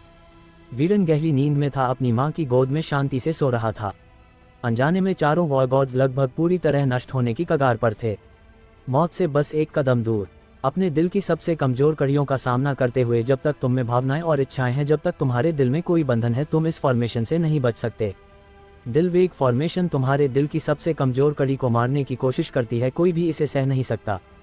फॉर्मेशन के बाहर शत्रुघ्न जोर से हंसा, वॉरगॉड्स 6 भी हमला झेल नहीं पाए। आर्यन, MPH, तू मेरे सामने कुत्ते की तरह घुटनों पर गिड़गिड़ाएगा? हा हा हा। शत्रुघ्न बहुत आत्मसंतुष्ट था, सब कुछ उसके नियंत्रण में था। उसे कुछ दिन पहले का अमर महल से गठबंधन का निमंत्रण याद आया और उसका दिल और अधिक तिरस्कार से भर गया। अमर महल? तो क्या अगर तू अमृतद्वीप की सबसे बड़ी ताकत है, तुम लोग फिर भी आर्यन को काबू नहीं कर सके, और मैंने बस एक छोटी सी फॉर्मेशन से उसे कुत्ते की तरह कुचल दिया, और तुम मुझसे गठबंधन करना चाहते हो? क्या तुम इसके लायक हो? बस इंतजार करो, जब आर्यन मेरी बात मान लेगा, जब मैं ड्रैगन क्षेत्र में कदम रखूंगा और ड्रैगन्स का गुप्त खजाना हासिल कर लूंगा, तो तुम सब मेरे सामने घुटनों पर बैठोगे। हा हा हा। शत्रुघ्न आत्ममुग्ध होकर हंसा। तभी अचानक उसके दिमाग में एक आवाज गूंजी। उसकी भौहें सिकुड़ गईं और उसने अपने पास खड़े कुछ एल्डर्स से तुरंत कहा, इस पर नजर रखो, चाहे कुछ भी हो, घबराना नहीं, मैं थोड़ी देर के लिए जा रहा हूँ। ये कहकर शत्रुघ्न की आकृति चमकी और वह गायब हो गया। वो एक गुप्त कक्ष में पहुंचा जहां हवा में काले कोहरे का एक गोला तैर रहा था। शत्रुघ्न घुटनों पर गिरा और बोला, प्रणाम स्वामी। दिल वेग फॉर्मेशन में, पूर्वज निकलो, मेरे शरीर से बाहर निकलो। आर्यन पागलों की तरह चिल्ला रहा था, लेकिन जब उसका पूरा ध्यान पूर्वज से बहस में उलझा था, उसके आसपास के आयाम में कोई भी प्रकट नहीं हुआ। इससे उसे थोड़ा होश आया और अचानक उसने अपने दिल में चिल्लाया, डेविल गॉड बॉडी। उसकी आकृति तुरंत डेविल रूप में बदल गई। उस पल आयाम की आभा बहुत तेजी से बदली, इतनी तेजी से कि बदलाव का समय ही नहीं था। आर्यन की कमजोर कड़ी उसके अपने लोग थे, लेकिन डेविल का क्या? डेविल तो वही बनता है जिसके अंदर कोई भावनाएं नहीं होती। इसलिए आर्यन ने ये रास्ता चुना। डेविल रूप में आते ही उसे पूरा होश आ गया, मुझे इस फॉर्मेशन को तोड़ना होगा। यह एक भ्रम है, मैं भ्रम को कैसे तोड़ सकता हूँ? कौन सा तरीका? मैं क्या कर सकता हूँ? मैं इसे कैसे तोड़ूं? भ्रमों को देखना और यहाँ तक कि भ्रम पैदा करना, वो सिर्फ कुछ खास तरह की आंखें ही कर सकती थीं। पर आर्यन के पास इस तरह की कोई आंखें नहीं थी। उसने सिस्टम में भी देखा, लेकिन उसे ऐसी कोई तकनीक नहीं मिली। तभी उसके भीतर एरे ड्रैगन की आवाज़ गूंजी, मास्टर, मैंने हर तरह की फॉर्मेशन और सील तोड़ी है, लेकिन मेरे पास अभी मेरी पूरी शक्तियाँ नहीं है, तो मैं इसे तोड़ नहीं सकता। पर मैं आपको एक तकनीक दे सकता हूँ, शायद वो आपके कुछ काम आ जाए। कौन सी तकनीक? जल्दी बताओ, आर्यन हड़बड़ी में बोला। कहते हैं ना, डूबते को तिनके का सहारा भी बहुत होता है। इस वक्त आर्यन हर कोशिश आजमाने के लिए तैयार था। मास्टर, मैं आपको ब्रह्मनेत्र नामक एक तकनीक सिखा सकता हूँ, एरे ड्रैगन ने कहा। ये तकनीक मेरे एरे ड्रैगन वंश की प्राचीन विरासत है। ये भ्रमों को देख सकती है, उन्हें भेद सकती है और यहाँ तक कि उन्हें नियंत्रित भी कर सकती है। मगर इसे सीखने के लिए तुम्हें अपने मन को पूरी तरह शांत करना होगा। नील ड्रैगन एरे ड्रैगन को ऐसा करने से रोकना तो चाहता था, लेकिन सबसे पहले आर्यन की जान ज्यादा जरूरी थी, तो उसने उसे नहीं रोका। आर्यन ने अपने मन को शांत किया। उसका दिल अब भी अपने प्रियजनों के भ्रमों से आहत था, लेकिन डेविल रूप ने उसकी भावनाओं को दबा दिया था। उसने अपनी आंखें बंद की और कहा, बताओ, ये ब्रह्मनेत्र तकनीक क्या है? इसे कैसे सीखूं? आर्यन अब और सहन नहीं कर सकता था।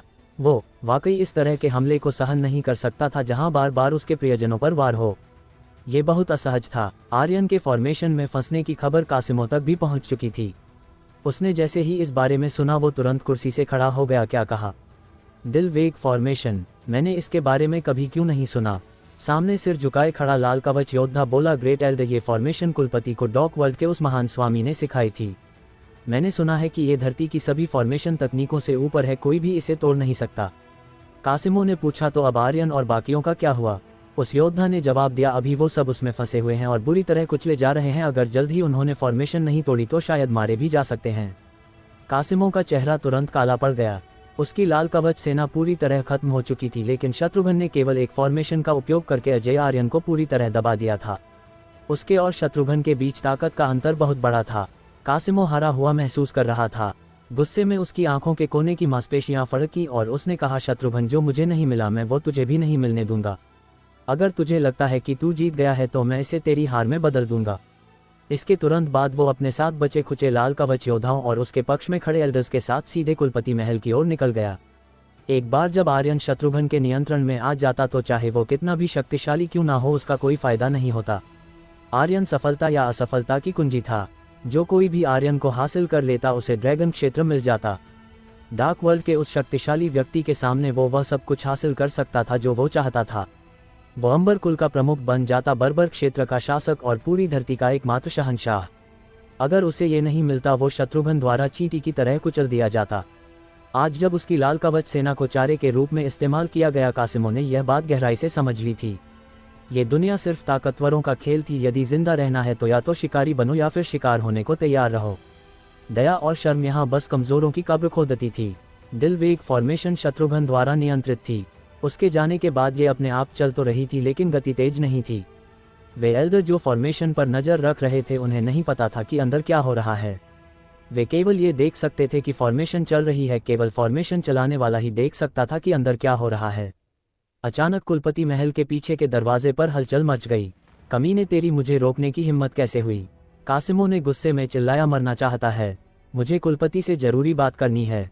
अगर तुम में से किसी ने मुझे फिर से रोकने की हिम्मत की तो मैं तुम्हें यहीं मार दूंगा। अब हटो मेरे रास्ते से। एल्डर्स की एक बड़ी लहर महल में घुस गई। थोड़ी देर बाद वो मुख्य हॉल में पहुंच गए। यहाँ से वो दिल वेग फॉर्मेशन को स्पष्ट रूप से देख सकते थे। कासिमों की आंखें कुटिल हो गईं। उसने फॉर्मेशन पर नजर डाली और चिल्लाया, कुलपति कहाँ है? एक एल्डर ने जवाब दिया, ग्रेट एल्डर, कुलपति कुछ जरूरी काम से गए हैं। वो जल्द ही वापस आ जाएंगे। जरूरी काम? कौन सा जरूरी काम? क्या आर्यन को पकड़ने से ज्यादा जरूरी कुछ है? अभी आर्यन ने हजम शहर में खूनी खेल खेला और तुम यहाँ बैठे हो। क्या तुम भूल गए कि डार्क वर्ल्ड के उस महान योद्धा ने हमें क्या आदेश दिया था? कासिमों ने जानबूझकर कहा। एल्डर ने कहा, ग्रेट एल्डर, आर्यन पहले ही पकड़ा जा चुका है और उस फॉर्मेशन के अंदर है। वो मरे हुए कुत्ते की तरह दबा हुआ है। वो जल्द ही हमारे काबू में होगा। कासिमों ने हैरानी का नाटक किया और पूछा, फॉर्मेशन में है? मजाक मत करो। वो अभी शहर के द्वार पर था तो फिर अचानक यहाँ कैसे आ गया? एल्डर बोला, वो सच में फॉर्मेशन के अंदर है। कासिमों ने तुरंत कहा, कौन सी फॉर्मेशन?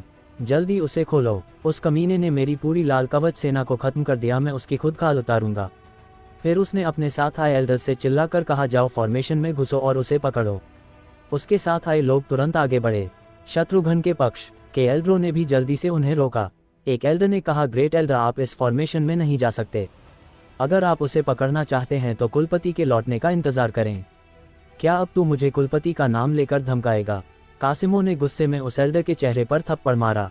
थप्पड़ में इतनी ताकत थी कि वो एल्डर रोशनी बनकर दीवार से टकराया और खून की उल्टी करने लगा। अंबर कुल में शत्रुघ्न के अलावा कासिमों ही सबसे ज्यादा शक्तिशाली था। वो दूसरा विकसित व्यक्ति भी था जो अंबर कुल में ब्रह्मवीर था। वो शत्रुघ्न से बस एक लेवल नीचे था। कासिमों ने ऊंची आवाज में कहा, अब भी कोई मुझे रोकना चाहता है? आर्यन ने मेरे इतने लोगों को मारा है। अगर मैंने उसे सबक नहीं सिखाया तो मैं लोगों को क्या मुंह दिखाऊंगा? ये कहते हुए उसने उन एल्डर्स को घूरा जो उसे रोक रहे थे।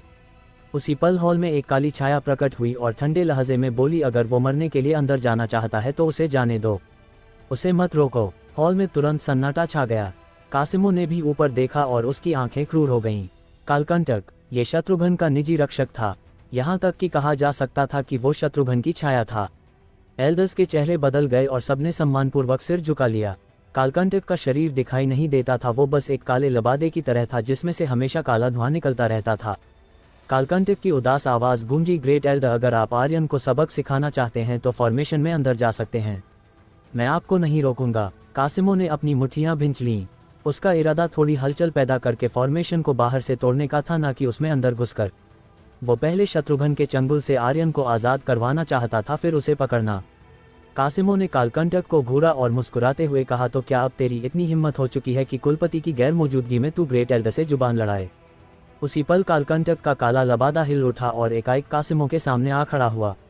उसने ठंडी सिहरन भरी आवाज़ में कहा, ग्रेट एल्डर, मुझे तुम्हारी मंशा पता है, तो हद से आगे मत बढ़ो। और तभी लबादे से एक भूतिया पंजे जैसा हाथ बाहर निकला। उसने कासिमो के पास खड़े एक एल्डर को पकड़ा और सीधे फॉर्मेशन में फेंक दिया। एल्डर चीखता हुआ उस रहस्यमयी आयाम में जा गिरा जहां आर्यन मौजूद था। आर्यन के होठों पर एक ठंडी कुटिल मुस्कान खेल गई। उसे लेवल बढ़ाने के लिए कुछ एक्सपी पॉइंट्स की सख्त जरूरत थी, और देखो, शिकार खुद ही चलकर उसके सामने आ गया था। वो बुदबुदाया, चलो लेवल बढ़ाते हैं। वो लेवल क्यों बढ़ाना चाहता था? क्योंकि उसे लेवल बढ़ाने पर मिलने वाले शॉप पॉइंट्स चाहिए थे। एरे ड्रैगन द्वारा बताई गई ब्रह्मनेत्र तकनीक को वो अब सीख चुका था, लेकिन ये भी कारगर साबित नहीं हुई। इस तकनीक से भ्रम तो तोड़ा जा सकता था कि सामने वाली चीज़ असली है या नकली, लेकिन ये फॉर्मेशन को तोड़ने के लिए काफ़ी नहीं थी।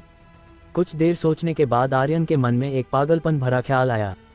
उसके पास अब आंखों से संबंधित 3 तकनीकें थी, डीमन, स्नैक आई, थंडर आई और ब्रह्मनेत्र। क्यों ना इन्हें एक साथ जोड़ दिया जाए। इसके अलावा वो एक और तकनीक को जोड़ना चाहता था जो सिस्टम में थी, लेकिन उसे खरीदने के लिए उसे कुछ शॉप पॉइंट्स की ज़रूरत थी जो लेवल अप करने पर ही मिल सकते थे। अगर वो इन चारों तकनीकों को एक में मिला देता तो शायद फॉर्मेशन तोड़ने की कोई संभावना बन सकती थी। तभी वो एल्डर खड़ा हुआ। उसने आर्यन को घूरते हुए कहा, यह भ्रम है, सब भ्रम है, तू आर्यन नहीं है ना? हाँ, मैं आर्यन नहीं हूँ, मैं तेरा बाप हूँ। आर्यन के हाथों में ड्रैगन स्लेयर की ब्लेड चमकी। बिना कुछ बोले उसने सीधे वार किया। बधाई हो आर्यन, तुमने अंबर कुल के एक एल्डर को मारा है। तुम्हें 2 लाख एक्सपी पॉइंट्स, 2000 अमर ऊर्जा पॉइंट्स और 10 अमर मूल्य मिले हैं। बधाई हो आर्यन, तुम्हारा एक लेवल बढ़ा है, वर्तमान स्तर दूसरे लेवल का अनंतवीर। बधाई हो आर्यन, लेवल अप करने पर तुम्हें 10 लाख एक्सपी पॉइंट्स, 10,000 अमर ऊर्जा पॉइंट्स, 2000 शॉप पॉइंट्स और एक विशेष इनाम मिला है। सिस्टम की आवाज़ कई बार गूंजी पर आर्यन ने किसी भी चीज़ पर ध्यान नहीं दिया सिवाय शॉप पॉइंट्स के। वो उत्साह के साथ बोला, इतने पॉइंट्स में तो काम हो जाएगा, चलो अब तकनीक खरीदते हैं। वो तुरंत सिस्टम शॉप में गया और सभी शॉप पॉइंट्स से एक कास्फायर नामक तकनीक खरीद ली। फिर उसने सिस्टम में स्किल फोर्ज सेक्शन खोला और चारों तकनीकें थंडर आई, डेविल, स्नैक आई, ब्रह्मनेत्र और कास्फायर को चुना। हे ऊपर वाले, हे देवी, कुछ अच्छी तकनीक बनाना जो इस कमबख्त फॉर्मेशन को तोड़ सके। आर्यन ने अपने हाथ जोड़ लिए और मन में प्रार्थना करने लगा, सिस्टम 4 तकनीकों के बदले बस एक तकनीक बना रहा हूं, तो कुछ खराब मत बना देना। इसके बाद उसने फोर्ज बटन को दबा दिया। स्किल फोर्ज प्रक्रिया 4 तकनीकों का सम्मिलन थंडर आई, डेविल, स्नैक आई, ब्रह्मनेत्र और कास्फायर शुरू हो चुका है। कृपया 10 मिनट प्रतीक्षा करें। सिस्टम जल्दी कर। वो अधीरता से बुदबुदाया, मेरे पास इतना वक्त नहीं है। लेकिन अब 10 मिनट इंतजार करने के अलावा कोई और रास्ता नहीं था। आर्यन ने आसमान की ओर देखा और कहा, हातिम वीरन अरहद मीनराज, बस थोड़ी देर और रुको। आर्यन के दिल में चिंता शुरू हो गई, लेकिन वो इतनी जल्दी हार मानने वाला नहीं था। वो इस फॉर्मेशन को तोड़कर ही रहेगा, चाहे कोई भी हथकंडा अपनाना पड़े। दूसरी ओर कासिमो ने जब अपने एक आदमी को फॉर्मेशन में फेंके जाते देखा तो उसकी आंखें सिकुड़ गई। कालकंटक, तू क्या करना चाहता है? कालकंटक ने कहा, मैं कुछ नहीं करना चाहता, मैं बस ग्रेट एल्डर को इतना याद दिलाना चाहता हूँ कि ये महल कुलपति का है। अगर कोई यहाँ औकात से बाहर जाता है तो अंजाम अच्छा नहीं होता। उसकी आवाज़ में साफ अहंकार था। उसे कासिमो का कोई डर नहीं था। अगर उनके बीच लड़ाई भी होती तो वो पीछे नहीं हटता। कासिमो की आंखें गुस्से से लाल हो गई। वो चिल्लाया, हरामी, तू खुद को समझता क्या है? तू बस अंबर कुल का एक पालतू कुत्ता है। तेरी हिम्मत कैसे हुई मेरे सामने अहंकार दिखाने की? क्या तुझे लगता है कि मैं तुझे छूने की हिम्मत नहीं करूंगा? सार्वजनिक रूप से अपमानित होने पर वो स्वाभाविक रूप से नाखुश था। कालकंटक ने हंसते हुए कहा, हाथ लगाकर देख। उसी पल हॉल का माहौल अचानक बदल गया। एक शक्तिशाली ताकत दबाव डालते हुए आई। एक आकृति उतरी और कासिमो को घूरते हुए ठंडे स्वर में बोली, कासिमो, तू मेरे लोगों को छूना चाहता है? आने वाला कोई और नहीं बल्कि गुप्त कक्ष से लौटा शत्रुघ्न था। आधे घंटे पहले की तुलना में उसकी शक्ति और भी बढ़ गई थी। जाहिर है इस आधे घंटे में उसने कोई अच्छी चीज हासिल की थी। कासिमो का दिल कांप उठा। वो तुरंत दब गया। उसका चेहरा उदास हो गया। उसने मुश्किल से कहा, कुलपति। उसने पहले हाथ उठाया। HMPH शत्रुघ्न ने अपनी आस्तीन झटकी और ठंडे स्वर में फुफकारा, कासिमो, अभी अभी स्वामी ने मुझे बुलाया था। अगर तूने फिर से मुझे आर्यन को नियंत्रित करने से रोकने की कोशिश की तो मैं कोई दया नहीं दिखाऊंगा। वो यही चाहते हैं, समझा। कासिमो का चेहरा ठंडा पड़ गया और उसने एक और शब्द कहने की हिम्मत नहीं की। हालांकि उसके दिल में नफरत भर गई थी। स्वामी का नाम लेकर मुझे दबाना शत्रुघ्न, मैं तुझे इतनी आसानी से आर्यन को नियंत्रित नहीं करने दूंगा। शत्रुघ्न ने आगे बढ़कर दिलवेग फॉर्मेशन की ओर देखा और पूछा, फॉर्मेशन में कोई गड़बड़ तो नहीं हुई? कालकंटक ने जवाब दिया, कोई गड़बड़ नहीं हुई, सब कुछ ठीक है। फिर शत्रुघ्न तुरंत फॉर्मेशन में चला गया। लेकिन जैसे ही उसने आर्यन को देखा एक पल को उसकी बाहें सिकुड़ गई। फिर वो ठंडी हंसी के साथ बोला, डेविल शरीर, तो क्या तुझे लगता है कि डेविल शरीर होने से तू मुझसे बच जाएगा? शत्रुघ्न की आवाज़ आर्यन के आयाम में गूंजी और उसने कहा, आर्यन, मानना पड़ेगा तेरे पास कई तुरुप के पत्ते हैं, लेकिन क्या तुझे सच में लगता है कि तू डेविल बनने से अपने डर को छिपा लेगा? इसके बाद उसने एक शक्ति लहर छोड़ी, लेकिन वास्तव में आर्यन के डेविल रूप का कोई डर नहीं था। फिर भी शत्रुघ्न आत्ममुग्ध होकर हंसा। चूंकि तेरे डेविल शरीर में कोई कमजोरी नहीं है तो चल मैं तुझे तेरे साथियों से मिलाता हूँ। उसी वक्त आर्यन के आयाम में 4 पारदर्शी पर्दे उभरे, जिनमें से एक पर हातिम पूरा खून से लथपथ दिख रहा था। वो लगभग मरने की कगार पर था और स्थिर खड़ा नहीं हो पा रहा था। अपने सामने खड़े आर्यन को देखते हुए उसने पूछा, मास्टर आपको क्या हुआ? शुरू से अंत तक हातिम ने कोई भी जवाबी हमला नहीं किया। वो आर्यन को उस पर हमला करने देता रहा जो एक भ्रम था। उसके दिल में उसके सामने खड़ा आर्यन उसका मास्टर था। ये सच में मूर्खता थी। उसके दिल में सबसे बड़ा डर ये था कि कहीं आर्यन उसे छोड़ ना दे या पराया ना कर दे। हातिम की तरह अरहद भी खून से लथपथ और मृत्यु के कगार पर था। उसके सामने भी आर्यन था जो उस पर पागलपन से हमला कर रहा था, और अरहद ने भी कोई जवाबी हमला नहीं किया। शत्रुघ्न आत्ममुग्ध होकर हंसा और बोला, आर्यन, अपने साथियों को यातना सहते देखना मजेदार है ना? बस तू हाँ कह दे, मैं उन्हें तुरंत छोड़ दूंगा, और मैं वादा करता हूं कि मैं उन्हें कभी नहीं छूऊंगा। आर्यन ने अपनी आंखें बंद कर ली और एक शब्द नहीं बोला। शत्रुघ्न फिर से हंसा और बोला, तो चल बाकी दोनों को भी देख ले। इस मीनराज को देख, जमीन पर घुटनों के बल बैठा है। उसे लगता है कि वो देवजल कबीले के प्रमुख के सामने घुटने टेक रहा है, लेकिन वो वास्तव में मैं हूँ। हा। वो बेचारा कीड़ा, और इस छोटे लड़के को देख, वो गहरी नींद में सो रहा है। उसे लगता है कि वो अपनी माँ की गोद में है, लेकिन वो एक कुत्ते की गोद में है। हा। वो लगातार उसे उकसाने की कोशिश कर रहा था, पर आर्यन ने कोई जवाब नहीं दिया। वो चुपचाप खड़ा रहा। तुरंत शत्रुघ्न हिला और बोला, आर्यन, क्या तू जानना चाहता है कि इस दिलवेग फॉर्मेशन का मूल कहाँ है? दरअसल इस फॉर्मेशन का मूल इनाया है। क्या तू इस फॉर्मेशन को तोड़ना चाहता है? तो क्यों ना तू उसे मार दे। तेरे पास कोई रास्ता नहीं है। तू सिर्फ मेरी बात मान सकता है, वरना मैं तेरा जीवन नरक बना दूंगा। शत्रुघ्न बोलता रहा, लेकिन जब उसने देखा कि आर्यन कोई प्रतिक्रिया नहीं दे रहा है, जैसे उसे कोई परवाह ही ना हो, उसने अपना धैर्य खो दिया और ठंडी आवाज में कहा, लगता है तुझे लगता है कि मैं मजाक कर रहा हूँ। ठीक है, फिर अब तू उन्हें अपनी आंखों के सामने मरते देखेगा। उसकी आंखें गुस्से से भरी थीं। शत्रुघ्न ने तुरंत फॉर्मेशन की शक्ति में बदलाव कर दिया। हातिम पर हमला कर रहे आर्यन ने अचानक गति बढ़ा दी। उसकी ताकत बढ़ गई और हातिम लगातार खून उगल रहा था। वो इसे और सहन नहीं कर पा रहा था। वो मरने वाला था। उस पल में अचानक आर्यन के दिमाग में एक आवाज गूंजी, बधाई हो आर्यन, फौज प्रक्रिया पूरी हो चुकी है।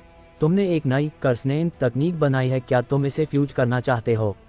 हाँ, आर्यन ने तुरंत कहा। अचानक वो अपने मूल रूप में लौट आया। उसी पल में उसकी आंखों में एक अजीब सा बदलाव हुआ। उसकी एक आंख पूरी काली हो गई और उसमें 3 लाल बिंदु दिखने लगे, जबकि दूसरी आंख पूरी लाल हो गई और उसमें 3 काले बिंदु थे।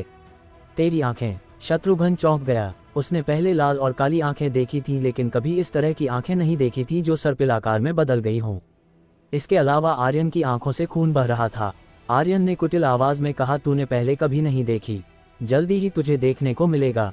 शत्रुघ्न हंसते हुए बोला, MPH आर्यन, ये दिलवेग फॉर्मेशन है, डॉक वर्ल्ड की फॉर्मेशन। तू इसे कभी भी नहीं तोड़ पाएगा। मैं तुझे सलाह देता हूँ कि मेरी बात मान ले, वरना तू बहुत बुरा मरेगा। वो दिलवेग फॉर्मेशन की शक्ति के बारे में बहुत स्पष्ट था। आर्यन तो भूल जाओ, एक 9वें लेवल का ब्रह्मवीर भी इसे नहीं तोड़ सकता था। यह एक ऐसी फॉर्मेशन थी जो इस दुनिया की नहीं थी। वो इसे कैसे तोड़ सकता था? इसलिए शत्रुघ्न निडर था। उसे आर्यन के फॉर्मेशन तोड़ने की बिल्कुल चिंता नहीं थी, बल्कि वो आत्ममुग्ध होकर हंसा और बोला, मैं तुझे आखिरी मौका देता। इससे पहले कि शत्रुघ्न की बात खत्म होती, आर्यन की बाईं आंख हिली, जिसमें तीनों लाल बिंदु एक चक्री की तरह घूमे और अचानक एक साथ चिपक गए। अब वो फॉर्मेशन के आर पार दूसरे आयाम में भी देख पा रहा था। तो ये डॉक वर्ल्ड की फॉर्मेशन है ना? बुरा मरना चाहता है? आखिरी मौका? चल मैं तुझे दिखाऊंगा कि आखिरी मौका क्या होता है। आर्यन ने आसमान की ओर गर्जना की। उसके शरीर की सारी शक्ति उमड़ पड़ी और उसकी बाएं आंख में इकट्ठा होने लगी। वो जोर से गर्जा, ब्लेज फायर। काली आग का एक गोला गर्जना करता हुआ निकला जिसमें काली बिजली कड़क रही थी, मानो ये ब्रह्मांड को तबाह करने आया हो। ये गोला शत्रुघ्न के चेहरे को चीरता हुआ फॉर्मेशन से टकराया। केवल इतना ही नहीं, इसकी काली आग काली बिजली के साथ कड़कती हुई पूरी फॉर्मेशन में बिखर गई। ये इतना अचानक था कि शत्रुघ्न बिल्कुल भी प्रतिक्रिया नहीं दे पाया। दिल वेग फॉर्मेशन क्या थी? ये डॉक वर्ल्ड की फॉर्मेशन थी जिसे धरती पर कोई नहीं तोड़ सकता था, लेकिन अब ये अपने आप जल रही थी और इसे नियंत्रित नहीं किया जा सकता था। जलने के तहत फॉर्मेशन ढह रही थी। आधे मिनट से भी कम समय में पूरी फॉर्मेशन टूट जाएगी। इसके अलावा शत्रुघ्न अब फॉर्मेशन को नियंत्रित नहीं कर पा रहा था। काली आग द्वारा इसे जलते देख उसका दिल चिंता से भर गया। उसी समय आर्यन हवा में उड़ा और जोर से चिल्लाया, हातिम अरहत वीरन मीनराज। उसकी आवाज़ बिजली की तरह थी जो उनके दिमाग में विस्फोट की तरह गूंजी। अचानक चारों ने तेजी से अपनी चेतना वापस पा ली। हातिम ने एक गुस्से भरी गर्जना की ताबूत को पीठ पर टिकाए और हाथ में थंडर हथौड़े को कसते हुए उसने हवा में फटती दरार पर एक जोरदार वार किया। चल अब टूट जा। ये वार बेहद खतरनाक था। फॉर्मेशन और तेजी से टूटने लगी। काली आग अभी भी जल रही थी। तुरंत चारों वॉर गॉड्स आर्यन के पास आ गए जो हवा में तैर रहा था। इनाया जमीन पर बेहोश थी। हातिम ने कहा, मास्टर ये अभी क्या था? आर्यन ने कहा, अभी तुम सब अपने अपने भ्रमों में थे। ये फॉर्मेशन द्वारा बनाया गया भ्रम था। मीनराज अरहत, तुम लोग नीचे जाओ और इनाया की रक्षा करो। हातिम वीरन, तुम उन एल्डर्स से निपटो, मैं इस किंग से निपटता हूँ। आर्यन ने जल्दी से कहा। उसकी आंखें शत्रुघ्न को ठंडे स्वर में घूर रही थीं और बोला, तो तेरी ये फॉर्मेशन अजयती है ना? भ्रम है ना? चल मैं तुझे दिखाऊंगा कि भ्रम तकनीक क्या होती है। तभी उसकी दाईं आंख हिली। Blood domain.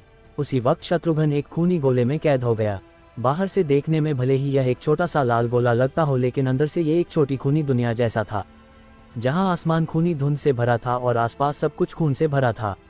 आर्यन ऊपर से भगवान की तरह नीचे देख रहा था, ठंडी मुस्कान के साथ उसे घूरते हुए, मेरे डोमेन में स्वागत है। हा, यहाँ आर्यन भगवान था, वही शासक था। एक ख्याल के साथ शत्रुघ्न का शरीर अचानक खून की दलदल में डूब गया और एक काली विशाल मृत्यु की दरांती उसकी गर्दन पर रख दी गई। आर्यन ने कुटिल हंसी मर।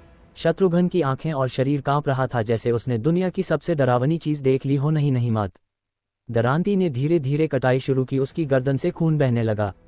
वो दर्द से चीखना चाहता था, अपनी जान की भीख मांगना चाहता था, लेकिन उसके मुंह से एक शब्द भी नहीं निकला, मानो जुबान पर ताला लग चुका हो। कोई भी मृत्यु के डर को पार नहीं कर सकता था। भले ही शत्रुघ्न एक ब्रह्मवीर था, उसका स्वभाव और चेतना सामान्य व्यक्ति से ऊपर थी। सबसे महत्वपूर्ण बात, वह एक विकसित व्यक्ति था जो सभी भ्रमों को आसानी से तोड़ सकता था। उसने अचानक एक खंजर निकाला और अपनी जांघ में घोंप लिया। इसी के साथ ब्लड डोमेन टूट गया। आसपास की खूनी धुंध छट गई और वास्तविक दुनिया में लौट आई, मगर उसकी गर्दन पर एक खून का निशान था और उसकी पतलून गीली थी। ये साफ था कि उसने डर के मारे पतलून गीली कर दी थी। वो गुस्से में चिल्लाया, आर्यन।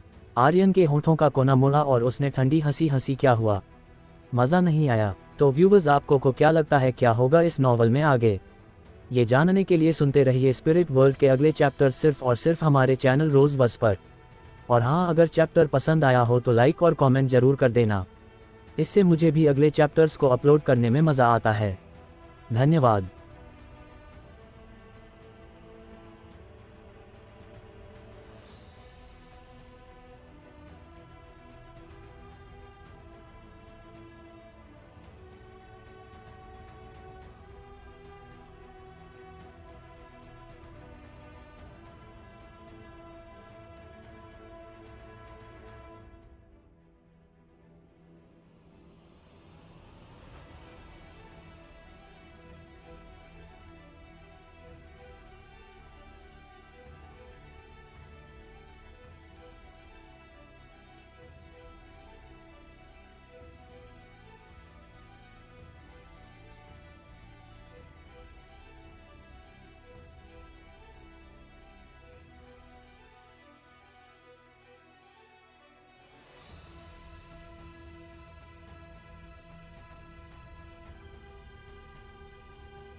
शत्रुघ्न गुस्से से भड़क गया, कुत्ते, मैं तेरी जान निकाल लूंगा।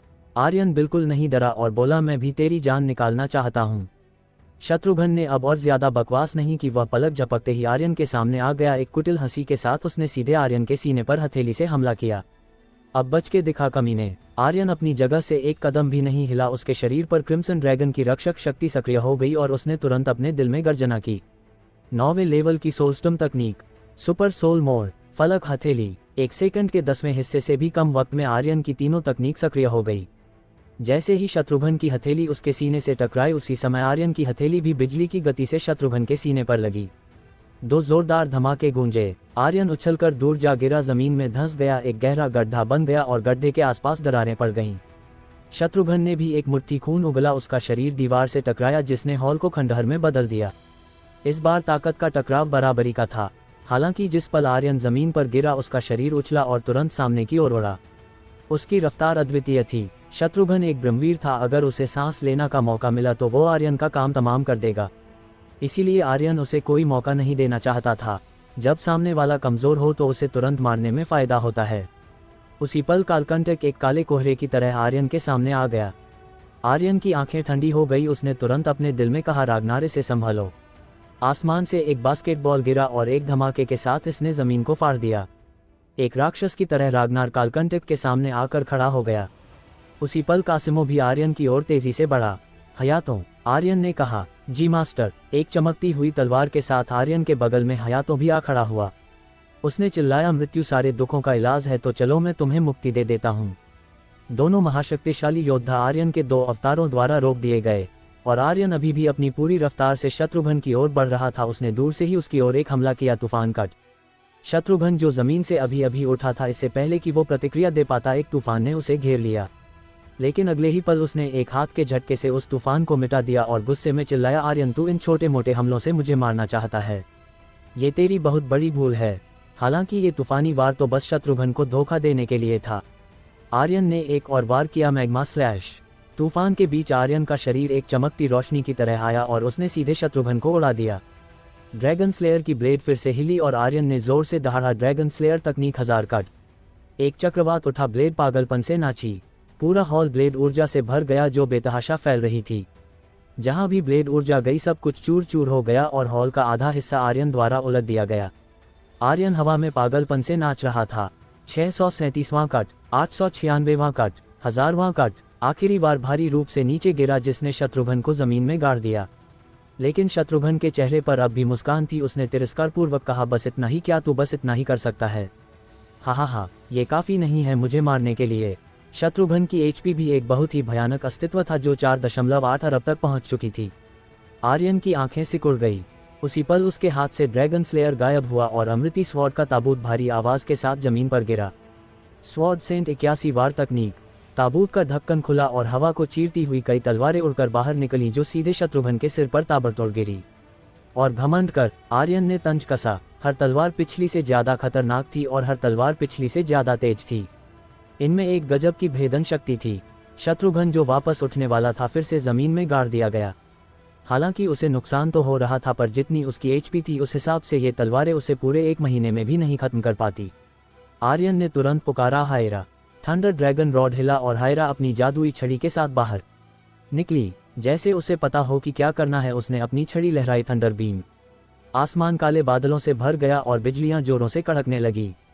पल में सारी बिजलियां एक बिंदु पर इकट्ठा हुई और एक लेजर बीम की तरह महल की छत को फाड़ते हुए सीधे शत्रुघ्न के सिर पर गिरी। उसके बाल झुलस गए, कपड़े चिद्दों में बदल गए और शरीर के हर हिस्से से खून रिस रहा था। उसकी हालत इतनी दयनीय हो चुकी थी मानो कोई भिखारी हो। इतने लंबे समय के बाद हायरा भी काफी विकसित हो चुकी थी। अब वो न केवल एक बड़े दायरे में बल्कि उस पूरी शक्ति को सिर्फ एक बिंदु पर भी लक्षित कर सकती थी। इससे उसका हमला और भी खतरनाक हो जाता था। शत्रुघ्न, अच्छा लग रहा है। यह मेरे दोस्तों, मेरे परिवार से उलझने का नतीजा है, आर्यन ने ठंडे स्वर में कहा। उसके दिल का गुस्सा पागलपन से बाहर निकल रहा था। शत्रुघ्न भी गुस्से में था। वो आर्यन के लगातार हमलों से पूरी तरह दबा हुआ था। चाहे वो कितना भी शक्तिशाली हो, लेकिन इसका क्या फायदा जब तक कि वो हमला ना कर सके। केवल आधे मिनट में शत्रुघ्न की एचपी आधी खत्म हो चुकी थी। उसका पूरा शरीर खून से लथपथ था। उसके बाल टूट गए थे, उसका चेहरा काला पड़ गया था और वह जितना दयनीय हो सकता था उतना दयनीय दिख रहा था। हायरा अपना हमला करने के बाद वापस थंडर ड्रैगन रॉड में चली गई। अपनी वर्तमान शक्तियों के साथ वो सिर्फ इतना ही कर सकती थी। शत्रुघ्न को जैसे ही बिजली के झटकों से राहत मिली, वो तुरंत उठा और अद्वितीय रफ्तार से आर्यन की ओर दौड़ा। लेकिन उसी पल एक भारी हाथ नीचे गिरा। 10 लाख गुना गुरुत्वाकर्षण शक्ति के साथ उस हाथ ने शत्रुघ्न को वापस उड़ा दिया। ये दानुज राक्षस का हाथ था जिस पर जंजीरें लिपटी हुई थी। वो गहरे गड्ढे में पड़े शत्रुघ्न पर हंसते हुए बोला, मेरे मास्टर के सामने तेरी खड़े होने की हिम्मत कैसे हुई? इस जन्म में उठने की सोचना भी मत। न केवल दानुज राक्षस, आर्यन ने बाकी दोनों राक्षसों को भी बाहर बुला लिया था। धरती राक्षस ने तुरंत अपनी धरती शक्तियों का इस्तेमाल कर शत्रुघ्न को जमीन पर कसकर बांध दिया जिससे वो हिल भी ना पाए। तभी थंडर राक्षस हिला और उस पर बिजली गिराई। दानुज राक्षस ने भी दोबारा अपने हथौड़े जैसे हाथ से वार किया। तीनों राक्षसों ने लगातार ताबड़तोड़ हमले किए। शत्रुघ्न पूरी तरह से दब चुका था। अच्छा लग रहा है ना? मैंने तुझसे पहले ही कहा था, जो मेरे लोगों को छूते हैं उनका अंजाम अच्छा नहीं होता, आर्यन ने कुटिल स्वर में कहा। शत्रुघ्न की तेजी से घटती एचपी को देखते हुए उसने चिल्लाया, हमला करते रहो जब तक कि ये मर ना जाए। इसी बीच एक दूसरी जगह पर लगता है शुरू हो गया। सर्गेश्वर के होठों का कोना एक ठंडी मुस्कान के साथ मुड़ा और उसने कहा, अब मेरी बारी है मंच पर आने की। चाहे कोई शक्तिशाली हो या कमजोर, युद्ध का तर्क एक ही है। अगर तुम मृत्यु से नहीं डरते तो तुम उन लोगों को डरा सकते हो जो मृत्यु से डरते हैं। अगर तुम कमजोर हो लेकिन तुमने शक्तिशाली के एक कमजोर बिंदु को पकड़ लिया तो तुम उस बिंदु के सहारे उस शक्तिशाली योद्धा को भी मार सकते हो। आर्यन भी वही कर रहा था। उसने शत्रुघ्न को वार करने का मौका ही नहीं दिया। वो एक के बाद एक घातक वार कर रहा था। क्या हुआ अगर उसके पास अरबों की एचपी थी? आर्यन के पास बहुत सारी चालें थी। वो उससे बिना थके कई घंटों तक लड़ सकता था। हालांकि सच्चाई को भी नहीं ठुकराया जा सकता। 4.8 अरब एचपी वाकई बहुत ज्यादा थी। आर्यन बस इतना ही कर सकता था कि लगातार वार करता रहे। अभी उसके पास ऐसी कोई भी चाल नहीं थी जो कुछ 100 करोड़ या अरब एचपी का नुकसान कर सके। भले ही वो अब एक दूसरे लेवल का अनंतवीर था, उसने सोचा था कि वो इस स्तर पर किसी को भी पल में खत्म कर सकता है, लेकिन शत्रुघ्न उससे पूरा एक स्तर ऊपर था, एक ब्रह्मवीर। आर्यन को अब लग रहा था वो वाकई अभी बहुत कमजोर है। उसकी अपनी शक्तियों के साथ वो शत्रुघ्न को मारना तो दूर, उसे छू भी नहीं सकता था। अगर आर्यन के पास इतनी मजबूत शक्ति नहीं हुई जो घातक नुकसान कर सके तो भविष्य में उसका जीवित रहना भी मुश्किल होगा। आखिरकार अमर महल अब अमृतद्वीप, अंधकार लोक, शून्य भूमि और यहाँ तक कि बर्बर क्षेत्र के योद्धाओं से संपर्क कर रहा था ताकि उसके खिलाफ एक गठबंधन बनाया जा सके। ऐसे खौफनाक गठबंधन के सामने वो कैसे टिकेगा? ये बात तो उसने बर्बर क्षेत्र में कदम रखते ही महसूस कर ली थी कि वो बस एक कुएं का मेढक है। अगर वो जल्दी और शक्तिशाली नहीं बना तो वो कैसे अपनों को बचा पाएगा? कैसे ड्रैगन विपदा से बचेगा? और अब तो डार्क वर्ल्ड के लोग भी उसके पीछे थे। बस एकमात्र रास्ता और ज़्यादा शक्तिशाली बनना था, तभी वो सारी मुसीबतों से निपट सकता था। लेकिन चाहे शत्रुघ्न को मारना कितना भी मुश्किल क्यों ना हो, आर्यन उससे मरते दम तक लड़ेगा। गहरे गड्ढे में पड़े शत्रुघ्न का सामना करते हुए आर्यन ने एक कदम आगे बढ़ाया और दहाड़ा अनंत स्वॉर्ड मार। अमृति स्वॉर्ड ने शत्रुघ्न पर पागलपन से वार किए। फिर आर्यन के हाथ में स्वर्ग विच्छेदक कुल्हाड़ी चमकी और उसने चिल्लाया, गर्दन हरण। कुछ लाख का नुकसान हुआ लेकिन यह समंदर से बस एक बूंद कम करने जैसा था। अभी भी नहीं मरा, देखते हैं तू कितने समय तक टिक सकता है। आर्यन की मुट्ठियां फट पड़ी। उसकी बाहों में आदमखोर किंग कांगैप की शक्ति उमड़ी। गहरे गड्ढे में पड़े शत्रुघ्न का सामना करते हुए उसकी मुट्ठियां तूफानी बारिश की तरह गिरी। पहाड़ तोड़ मुंह के 1000 वार। मुझे विश्वास नहीं कि मैं तुझे मार नहीं सकता। तो क्या अगर तेरे पास 4.8 अरब की एचपी हैं? अगर मैं तेरी रक्षा को तोड़ दूं तो चाहे तेरे पास कितनी एचपी ही हो, मैं तुझे चूर चूर कर दूंगा। आर्यन ने गर्जना की। उसकी मुट्ठियां शत्रुघ्न पर हिंसक रूप से बमबारी कर रही थीं। उसकी आवाज आसमान को हिला रही थी। आसपास के लोग सब हक्का बक्का रह गए। उनके दिलों में बस एक ही ख्याल था, क्या ये सच में एक इंसान है? पूर्वज बचा बचाओ। शत्रुघ्न ने गुहार लगाए। एक ब्रह्मवीर, इस दुनिया का शिखर अस्तित्व। लेकिन वो आर्यन के खिलाफ कोई जवाबी हमला नहीं कर पा रहा था। वो इस हद तक धोया गया कि वह पूर्वज तक कह रहा था। उग्रता क्या होती है? यही उग्रता थी। शत्रुघ्न की एचपी तेजी से घट रही थी। पहाड़ तोड़ मुखों की तानाशाही शक्ति पूरी तरह से मुक्त हो चुकी थी और हर हमले के साथ किंग कांगैप गर्जना करता था। ये पूरी धरती का शासक होने का एहसास था। आर्यन शत्रुघ्न के शरीर पर सवार था और अहंकारपूर्वक बोला, मुझे पूर्वज कह रहा है, चाहे तू अपनी 18 पीढ़ियों को बुला ले तब भी बेकार है। मैं आज तुझे मार डालूंगा। पूर्वज मुझे बचा, मुझे बचाओ, बचाओ। शत्रुघ्न की आवाज बार बार गूंज रही थी। वो वाकई डर गया था। उसका पूरा शरीर कांप रहा था। आर्यन केवल एक अनंतवीर था, वहीं वो एक ब्रह्मवीर था। वो आसानी से उसे कुचल सकता था, फिर भी वो पूरी तरह कुचला जा रहा था। उसे ये भी नहीं पता था कि वो कैसे कुचला जा रहा था। उसी समय हवा हिली और एक काला काला कोहरा आर्यन के सिर के ऊपर भूत की तरह तैरने लगा। एक गहरी आवाज गूंजी, आर्यन बस कर। आर्यन ने उसकी ओर देखा भी नहीं और तिरस्कारपूर्वक बोला, माफ करना, अभी मेरे पास बात करने का वक्त नहीं है। मैं पहले इस कुत्ते को मार दूं, फिर फुर्सत में बात करेंगे। किंग का सामना करते हुए जिसकी कुछ ही एचपी बची हो वो कैसे उसे छोड़ सकता था। लेकिन उस एक पल में वीरन की आंखें काली हो गई। उसने अचानक हवा में तैरते काले कोहरे पर हमला कर दिया। कमीने, मैं तुझे मार डालूंगा। वो इस आवाज़ से बहुत परिचित था, एक ऐसी आवाज़ जिसे वो कभी नहीं भूल सकता था। ये वही आवाज़ थी जो उसने अपनी माँ के गर्भ में सुनी थी। ये वही आवाज़ थी जिसने उसकी माँ को मारा था। चल हट कीड़े। काले कोहरे की आवाज़ गुस्से से भरी थी। वीरन को जो उसकी ओर तेजी से आ रहा था उसने बिल्कुल आंखों में नहीं रखा और शक्ति की एक लहर से उसे दूर उड़ा दिया। वीरन के करीब पहुंचने से पहले ही वह सीधे जमीन पर कुचल दिया गया, जिससे एक गहरा गड्ढा बन गया जैसे कि एक उल्कापिंड गिरा हो। वीरन, हातिम, अरहत और मीनराज ने एक साथ चिल्लाया। आर्यन की नज़र भी सख्त हो गई। उसे नहीं पता था कि वीरन अचानक पागल क्यों हो गया, लेकिन ये सोचकर कि ये अंबरकुल था, इसका ज़रूर उसके मूल से कुछ लेना देना होगा। उसने उसकी माँ से वादा किया था कि वो उसका अच्छे से ख्याल रखेगा। इसके अलावा उसने वीरन से भी वादा किया था कि वह उसका बदला लेगा। अब वीरन का दुश्मन प्रकट हो गया था। आर्यन ने काले कोहरे को ध्यान से देखा और उसे हैरानी हुई, वाह, ये तो एक और किंग है। बैंगनी रोशनी आंखों को चकाचौंध करने वाली थी, यानी वो शत्रुघ्न से बड़ा किंग था। यहाँ तक कि उसकी छाया भी एक बैंगनी रैंक किंग की थी, तो उसका असली शरीर किस रैंक का होगा। तेरी तो, आर्यन ने अपने दिल में कहा और अचानक शत्रुघ्न में उसकी रुचि खत्म हो गई। उसने सोचा था कि शत्रुघ्न हजम शहर का अंतिम किंग है, लेकिन वो गलत था। काले कोहरे की बैंगनी रोशनी की तुलना में शत्रुघ्न तो कुछ भी नहीं था। हालांकि शत्रुघ्न के पास अब सिर्फ 30 करोड़ एचपी बची थी।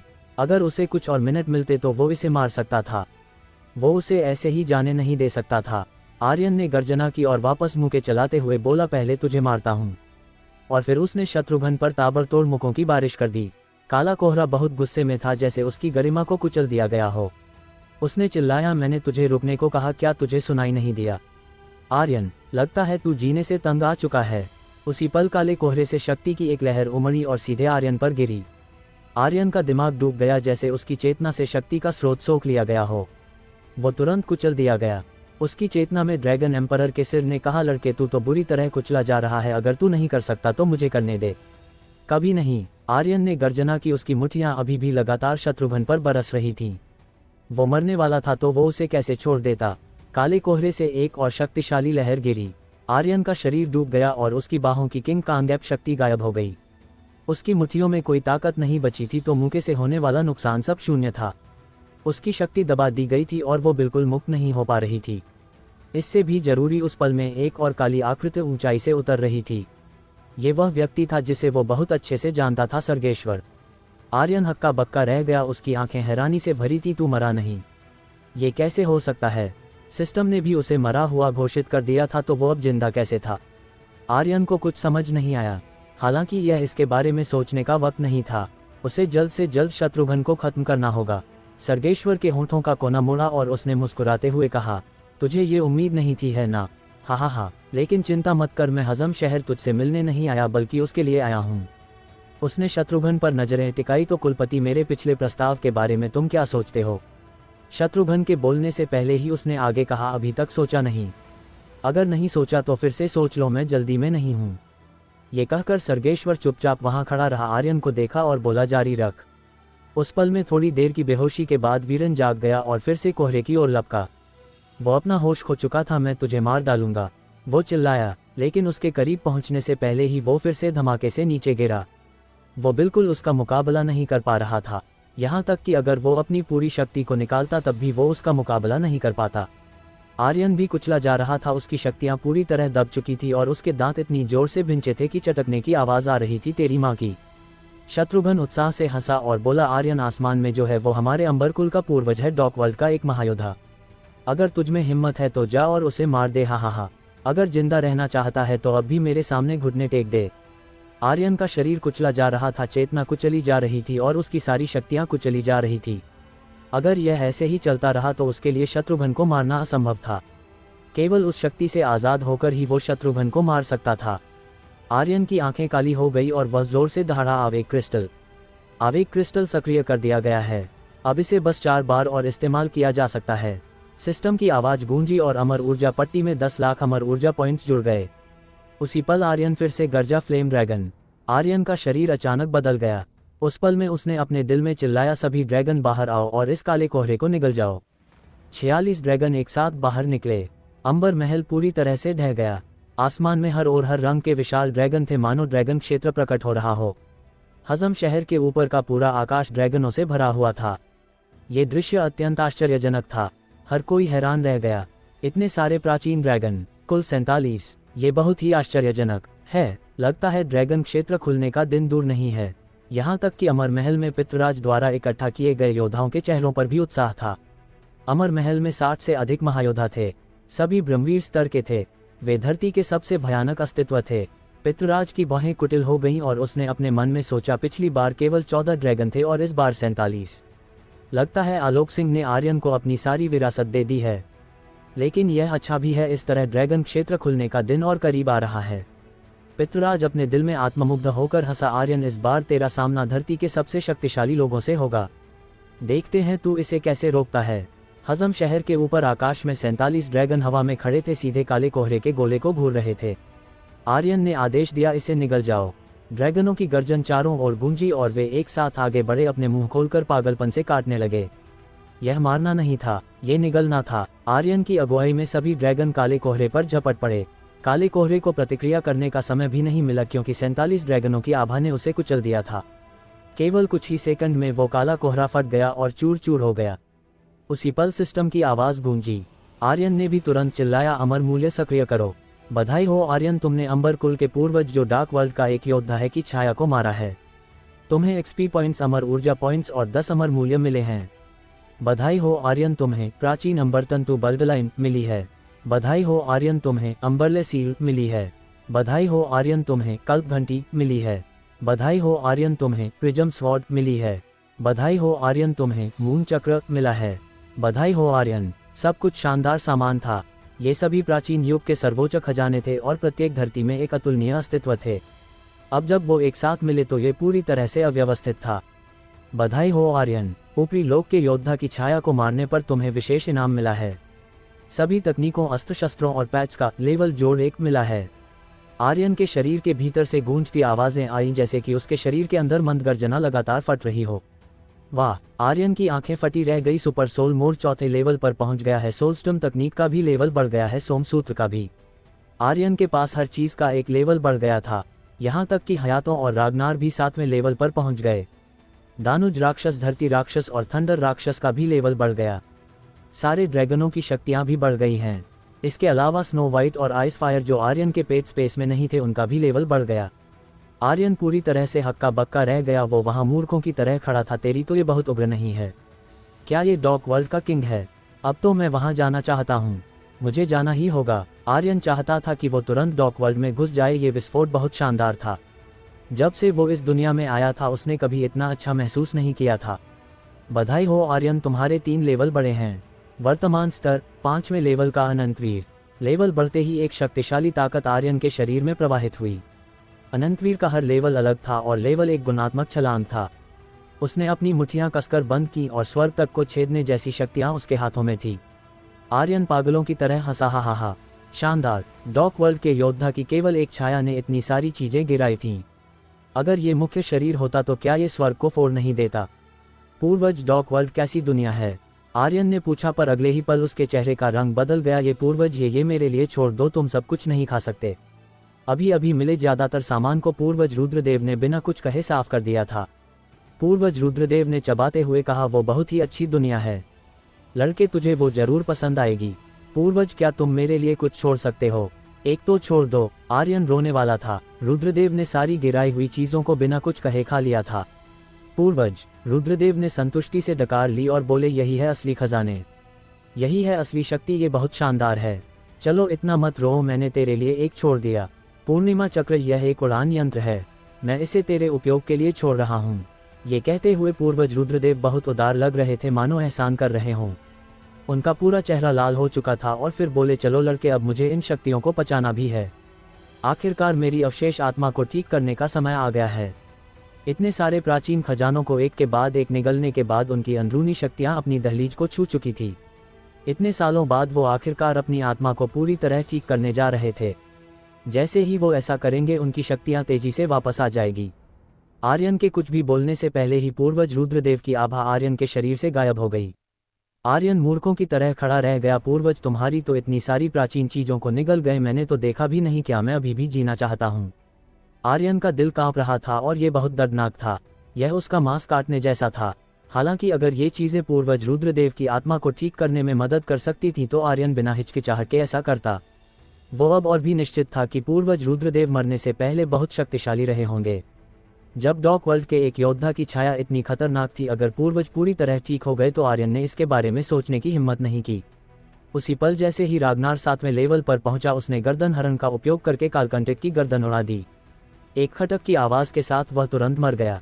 सिस्टम की आवाज गूंजी, कुछ चीजें गिरीं। उसी पल में आसमान से एक विशाल तलवार उतरी जिसने कासिमों को सीधे आधे में काट दिया।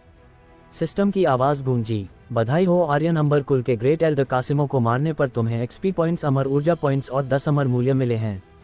बधाई हो आर्यन, तुम्हें ड्रैगन पूंछ की समाधि का नक्शा मिला है। हो, ड्रैगन पूंछ की समाधि का नक्शा। हा, इस नक्शे के साथ मैं ड्रैगन पूंछ की समाधि को भी ढूंढकर अवशोषित कर सकता हूँ। उस समय ड्रैगन क्षेत्र खोला जा सकेगा। आर्यन बहुत उत्साहित था, लेकिन जब उसने नीचे देखा तो उसकी आंखें उदास हो गई। धत्तेरी, शत्रुघ्न और सर्गेश्वर गायब हो चुके थे। आर्यन को नहीं पता था कि वे कब गायब हुए। हातिम पास आया और बोला, मास्टर, वो अभी अभी किसी खास तकनीक का इस्तेमाल कर गायब हो गए। मैं उन्हें रोकना चाहता था लेकिन वे बहुत तेज थे। आर्यन के होंठ मुड़े। हालांकि वो शत्रुघ्न को खत्म करना चाहता था, पर अंबर कुल के पूर्वज की छाया को उड़ा देना उससे कहीं बेहतर था। इसके अलावा आर्यन ठंडी हंसी के साथ बोला, भाग कर जाएंगे कहाँ? हातिम ने तुरंत कहा, मास्टर चलो उनका पीछा करें। वो एक मासूम छोटे बच्चे की तरह लग रहा था। आर्यन ने मुस्कुराकर कहा, जल्दी मत कर, वो निश्चित रूप से अमृतद्वीप गया होगा। सर्गेश्वर ने जो कहा उससे लगता है कि पितृराज ड्रैगन क्षेत्र के लिए लोगों को इकट्ठा कर रहा है।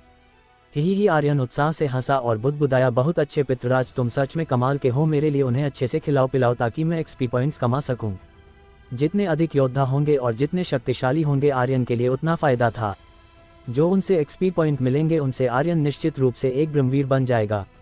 अभी के लिए आर्यन कोई जल्दबाजी में नहीं था। अपनी वर्तमान शक्तियों के साथ वह अमर महल का मुकाबला नहीं कर सकता था। इसके अलावा उसे नहीं पता था कि पितृराज ने कितने योद्धा इकट्ठा किए थे। 1 या 2 ब्रह्मवीर स्तर के योद्धाओं से तो आर्यन निपट सकता था, लेकिन अगर बहुत सारे हों तो उसके पास जीतने का कोई मौका नहीं होगा।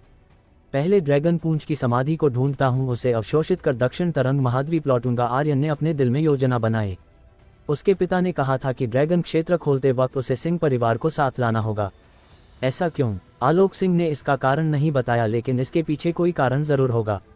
वीरन ऊपर आया और भारी आवाज में बोला, मास्टर शुक्रिया। शुक्रिया शब्द बहुत भारी था। वीरन के लिए यह अत्यंत भारी था। आर्यन ने कहा, तू मेरा छोटा भाई है तो तेरी दुश्मनी मेरी दुश्मनी है। पहले मुझे लगा था कि तेरा दुश्मन धरती का कोई परिवार है, लेकिन अब लगता है कि यह अभी आया डॉक वर्ल्ड का व्यक्ति है। तो क्या अगर वो डॉक वर्ल्ड से हैं? एक बार जब मैं यहाँ के मामलों से निपट लूंगा मैं तुझे लेकर डॉक वर्ल्ड पर चढ़ाई करूंगा। वीरन ने अपनी मुट्ठियां कस लीं और बोला, जब वक्त आएगा मैं निश्चित रूप से उसे अपने हाथों से मार डालूंगा और अपनी मां का बदला लूंगा। आर्यन हल्के से मुस्कुराया। ऐसा लग रहा था वीरन की पहचान बहुत खास थी। अगर वो डॉक वर्ल्ड के किसी महायोद्धा का बेटा था तो उसकी शक्तियां केवल अमर ऊर्जा से सक्रिय नहीं हो सकती थी, उसे काल ऊर्जा की जरूरत थी। अरहत ऊपर आया और बोला, मास्टर, इन एल्डर्स और काले कवच वाले योद्धाओं का क्या करें? आर्यन ने ठंडी हंसी और बोला, सबको मार दो। चारों वॉर गॉड्स तुरंत हरकत में आए और पागलपन से कत्लेआम करने लगे। उस वक्त जब वो कत्लेआम कर रहे थे आर्यन के एक्सपी पॉइंट्स आसमान छू रहे थे और सिंह कुल के एक्सपी भी। आर्यन हिला और प्राचीन अंबरतंतु बल्दलाइन को देखा। यह एकमात्र चीज थी जो पूर्वज रुद्रदेव ने उसके लिए छोड़ी थी। उसने अपने मन में कहा, निगलो। तुरंत उसकी कर्सर बल्दलाइन ने अंबरतंतु बल्दलाइन को निगल लिया और एक ताकतवर शक्ति उसकी नसों में समा गई। उसी पल आर्यन की चेतना में एक सूखे तालाब में जहां केवल एक लाल बूंद तैर रही थी, अचानक जैसे खून की बारिश होने लगी और कुछ ही पल में वो सूखा तालाब लाल सागर की तरह बन गया जिसमें लहरें उफान मार रही थी। हालांकि जल्द ही एक प्यासे कुएं की तरह वो तालाब फिर से सूख गया। अब वहां बस 2 बूंदें थी। आर्यन का पूरा शरीर लाल रोशनी से चमक उठा। उसके खून का हर कतरा उबलने लगा मानो भट्टी में जल रहा हो और उसकी खून की शक्ति और भी गहरी हो गई। बधाई हो आर्यन, तुम्हारी कर्सर बल्दलाइन का लेवल अप हुआ है। वर्तमान में आपकी बल्दलाइन दूसरे स्तर पर है। आर्यन ने इस नई शक्ति को महसूस किया और अपनी चेतना में तैरती दोनों बूंदों को देखते हुए उसने सोचा, ऐसा लगता है एक बूंद एक लेवल को दर्शाती है। पता नहीं जब ये तालाब ऐसी बूंदों से पूरा भरेगा तब क्या होगा। उसकी कर्सर बल्दलाइन दूसरी बल्दलाइनस को निगल सकती थी। ये निली गई बल्दलाइन को उसकी शक्ति में भी बदल सकती थी। हालांकि यह कर्सर्ड बल्डलाइन का बस एक छोटा सा उपयोग था। इसकी असली शक्ति अभी पूरी तरह से जागृत नहीं हुई थी। इसका असली जादू तो डार्क वर्ल्ड में ही देखने को मिलेगा। तो व्यूवर्स, आपको को क्या लगता है क्या होगा इस नॉवल में आगे? ये जानने के लिए सुनते रहिए स्पिरिट वर्ल्ड के अगले चैप्टर सिर्फ और सिर्फ हमारे चैनल रोज़बज़ पर। और हाँ, अगर चैप्टर पसंद आया हो तो लाइक और कमेंट जरूर कर देना। इससे मुझे भी अगले चैप्टर्स को अपलोड करने में मज़ा आता है। धन्यवाद। हेलो दोस्तों, आप लोगों का स्वागत है हमारे चैनल स्टोरी बाय डी के एफएम पर। दोस्तों, अगर हमारे चैनल पर नए हो तो सब्सक्राइब कर लो हमारे चैनल स्टोरी बाय डी के एफएम को, क्योंकि स्पिरिट वर्ल्ड और सुपर योद्धा ध्रुव रिटर्न हमारे ही चैनल पर सबसे पहले आता है। हेलो दोस्तों, आप लोगों का स्वागत है हमारे चैनल स्टोरी बाय डी के एफएम पर। दोस्तों, अगर हमारे चैनल पर नए हो तो सब्सक्राइब कर लो हमारे चैनल स्टोरी बाय डी के एफएम को, और दोस्तों वीडियो पर लाइक और कमेंट भी कर दिया करो ताकि हमें पता चल सके कि आप लोगों को ये स्टोरी कैसा लग रहा है। सुपर योद्धा ध्रुव रिटर्न के असली एपिसोड आपके YouTube channel story by D के एफएम, जिसमें लगभग 10,000 सब्सक्राइबर हैं, और टेलीग्राम चैनल ध्रुव रिटर्न सीजन 4 पर अपलोड होते हैं। अगर आप लोग दूसरे चैनलों पर एपिसोड सुन रहे हो तो उस चैनलों को अनसब्सक्राइब कर दो, और मेरे channel YouTube channel story by D के एफएम, जिसमें लगभग 10,000 सब्सक्राइबर हैं, और टेलीग्राम चैनल ध्रुव रिटर्न सीजन 4 से जुड़ने की कोशिश करो ताकि आप ओरिजिनल एपिसोड और सबसे पहले एपिसोड पा सको। अम्बरतंतु बल्डलाइन को अवशोषित करने के बाद आर्यन की नज़र ड्रैगन पूंछ की समाधि के नक्शे पर पड़ी। उसका दिल हिला और उसने नील ड्रैगन से पूछा, क्या ये वही जगह है? नक्शे पर एक ड्रैगन का निशान था। नील ड्रैगन तुरंत बोला, हाँ यही जगह है। मास्टर, ड्रैगन पूंछ को अवशोषित करने के बाद केवल ड्रैगन पंजे ही बचेंगे, लेकिन उसके लिए तुम्हें पहले ड्रैगन क्षेत्र खोलना होगा। समुद्री ड्रैगन ने भी उत्साह से कहा, ड्रैगन क्षेत्र खोलने का दिन दूर नहीं है। पॉइजन ड्रैगन बोला, हमारा वापस लौटने का समय आ गया है। 60 लाख सालों तक बेघर रहने के बाद हमारी 90% शक्ति समय द्वारा मिटा दी गई है। केवल ड्रैगन क्षेत्र में लौटकर ही हमारी शक्ति फिर से सक्रिय हो सकती है। उस वक्त हाय ड्रैगन क्षेत्र के खुलने के साथ ड्रैगनों की आपदा का दिन भी करीब होगा। ये सोचकर पॉइजन ड्रैगन और बाकियों के दिल बैठ गए। आधे घंटे बाद सभी रूहानी योद्धा मिल गए। इनाया भी धीरे धीरे जाग गई। आर्यन को देखते हुए वो तुरंत उस पर झपटी और रोई। मुझे लगा था कि मैं तुम्हें फिर कभी नहीं देख पाऊंगी। आर्यन ने धीरे से उसकी पीठ थपथपाई और बोला, सब ठीक है। इनाया ने उसे कसकर गले लगाया। वो अब सब कुछ छोड़ सकती थी, लेकिन आर्यन के बिना नहीं रह सकती थी। अमृतद्वीप अमर महल में पितृराज व्यक्तिगत रूप से स्वागत करने गया। हा स्वागत है कुलपति शत्रुघ्न जी। शत्रुघ्न दयनीय हालत में था।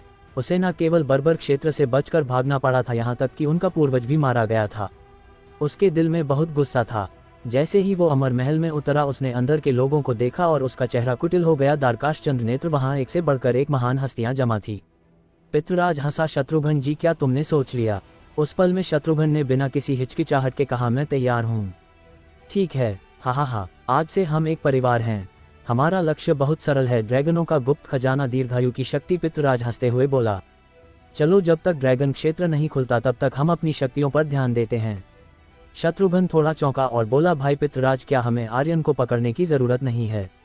पितृराज हंसा, नहीं, उसे ड्रैगन क्षेत्र खोलने की हमसे भी ज्यादा जल्दी है, क्योंकि ड्रैगनों की विपदा आ रही है। अगर वो ड्रैगन क्षेत्र नहीं खोलेगा तो सारे ड्रैगन मारे जाएंगे। हमें अब जो करना है वो है इंतजार। 3 दिन बाद हजम शहर में अंबरकुल की लाल और काली कवच सेना और उनकी बची कुची ताकतों का पूरी तरह से सफाया हो गया। उनसे मिले एक्सपी पॉइंट से आर्यन का एक और लेवल बढ़ गया था और वो 6ठे लेवल का अनंतवीर बन चुका था।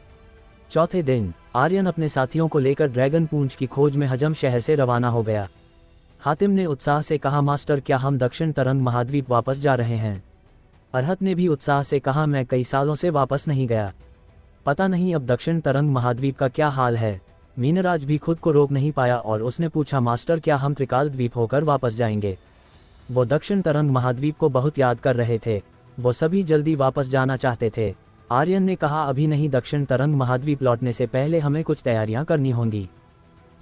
उसे ड्रैगन पूंछ को हासिल करना था। ये ड्रैगन क्षेत्र को खोलने की शर्तों में से एक थी। इसके अलावा आलोक सिंह ने पहले ही कह दिया था कि ड्रैगन क्षेत्र खोलने से पहले दक्षिण तरंग महाद्वीप लौटना होगा, जिसका मतलब था कि आर्यन को ड्रैगन क्षेत्र खोलने की सभी शर्तों को पहले पूरा करना होगा, फिर वो दक्षिण तरंग महाद्वीप में प्रवेश कर सकता था। वीरेन ने हल्के से कहा, भाई अब जब शत्रुघ्न भाग गया है तो क्या वो दक्षिण तरंग महाद्वीप में आपके परिवार पर हमला नहीं करेगा? आर्यन ने कहा, नहीं, उन्हें ड्रैगन क्षेत्र से मतलब है और मैं ही एकमात्र हूँ जो ड्रैगन क्षेत्र खोल सकता है, और जब तक कि मैं ड्रैगन क्षेत्र नहीं खोलूंगा तब तक वो मेरे लोगों को कुछ नहीं करेंगे। ये केवल उसका अनुमान था, वो भी वास्तविक स्थिति को लेकर चिंतित था। लेकिन चाहे कुछ भी हो, अभी सबसे जरूरी ड्रैगन पूंछ की समाधि को हासिल करना था। आर्यन और बाकियों ने मून चक्र पर उड़ते हुए बिना रुके लगातार 3 दिन तक सफर किया। आखिरकार वो उस जगह पहुंच गए जो नक्शे में दर्शाई गई थी। ये कई मील में फैली ऐसी जगह थी जैसे यहाँ हर रोज धरती से लावा निकलता हो। मिट्टी काली, पेड़ पौधों का कोई नामो निशान नहीं, और सिवाय गड्ढों में पड़े धधकते लावा के अलावा आसपास कोई जीवित चीज नहीं थी। एक ऊंची जगह से नीचे झांकते हुए आर्यन ने धरती के केंद्र को देखा, लेकिन सिवाय काले कोहरे के उसे कुछ नजर नहीं आ रहा था। फिर आर्यन ने नक्शा देखते हुए सोचा, इसके हिसाब से ड्रैगन पूंछ की समाधि नीचे ही कहीं होनी चाहिए। उसी पल वीरेन की आंखें उदास हो गईं और उसने कहा, भाई ये बर्बर क्षेत्र का गर्त है और टेलीपोर्टेशन द्वार भी यहीं है। टेलीपोर्टेशन द्वार डार्क वर्ल्ड से जुड़ा हुआ था, इसीलिए शुरू से ही आर्यन इसे खत्म करना चाहता था। आखिर ये धरती के लिए एक खतरा था। अगर टेलीपोर्टेशन द्वार पर डार्क वर्ल्ड के योद्धाओं का पूरी तरह कब्जा हो गया तो इसके माध्यम से वो धरती पर और बड़ी तबाही मचा सकते थे। इसके अलावा आर्यन कुछ और भी सोच रहा था। वह टेलीपोर्टेशन द्वार में प्रवेश करके देखना चाहता था कि क्या ये वास्तव में डार्क वर्ल्ड या किसी अन्य लोक से जुड़ा हुआ है। आर्यन ने चिल्लाया, चलो नीचे चलते हैं। इसी के साथ मून चक्र हिला और एक झटके में नीचे की ओर उड़ गया। आसमान से यह काले कोहरे के एक गोले जैसा दिखता था, लेकिन वास्तव में ये एक विशाल गर्त थी। गर्त बहुत गहरी थी, जैसे कि यह नरक से जुड़ी हो। हातिम ने कहा, मास्टर, यह जगह बहुत खतरनाक है, तुम्हें उस द्वार के करीब नहीं जाना चाहिए। उस द्वार के अंदर एक बहुत ही भयानक शक्ति है, अगर तुम करीब गए तो तुम्हें अंदर खींच लिया जाएगा। हातिम ने डर का एक निशान दिखाया। हातिम वो शख्स था जो कभी डरता नहीं था, हालांकि उस द्वार के नाम से उसकी आंखों में डर का एक निशान था। इससे पता चलता था कि टेलीपोर्टेशन द्वार के अंदर का अस्तित्व कितना भयानक था। आर्यन ने बस हल्के से कहा, वो हमेशा टेलीपोर्टेशन द्वार के बारे में उत्सुक रहा था। क्या ये वाकई डार्क वर्ल्ड से जुड़ा था? आखिर डार्क वर्ल्ड कैसी दुनिया थी? क्या वहाँ सभी बैंगनी किंग थे? आर्यन बेवजह उत्साहित था। जमीन पर पहुंचने में उन्हें लगभग आधा घंटा लगा। ये तब था जब वो मून चक्र से जा रहे थे।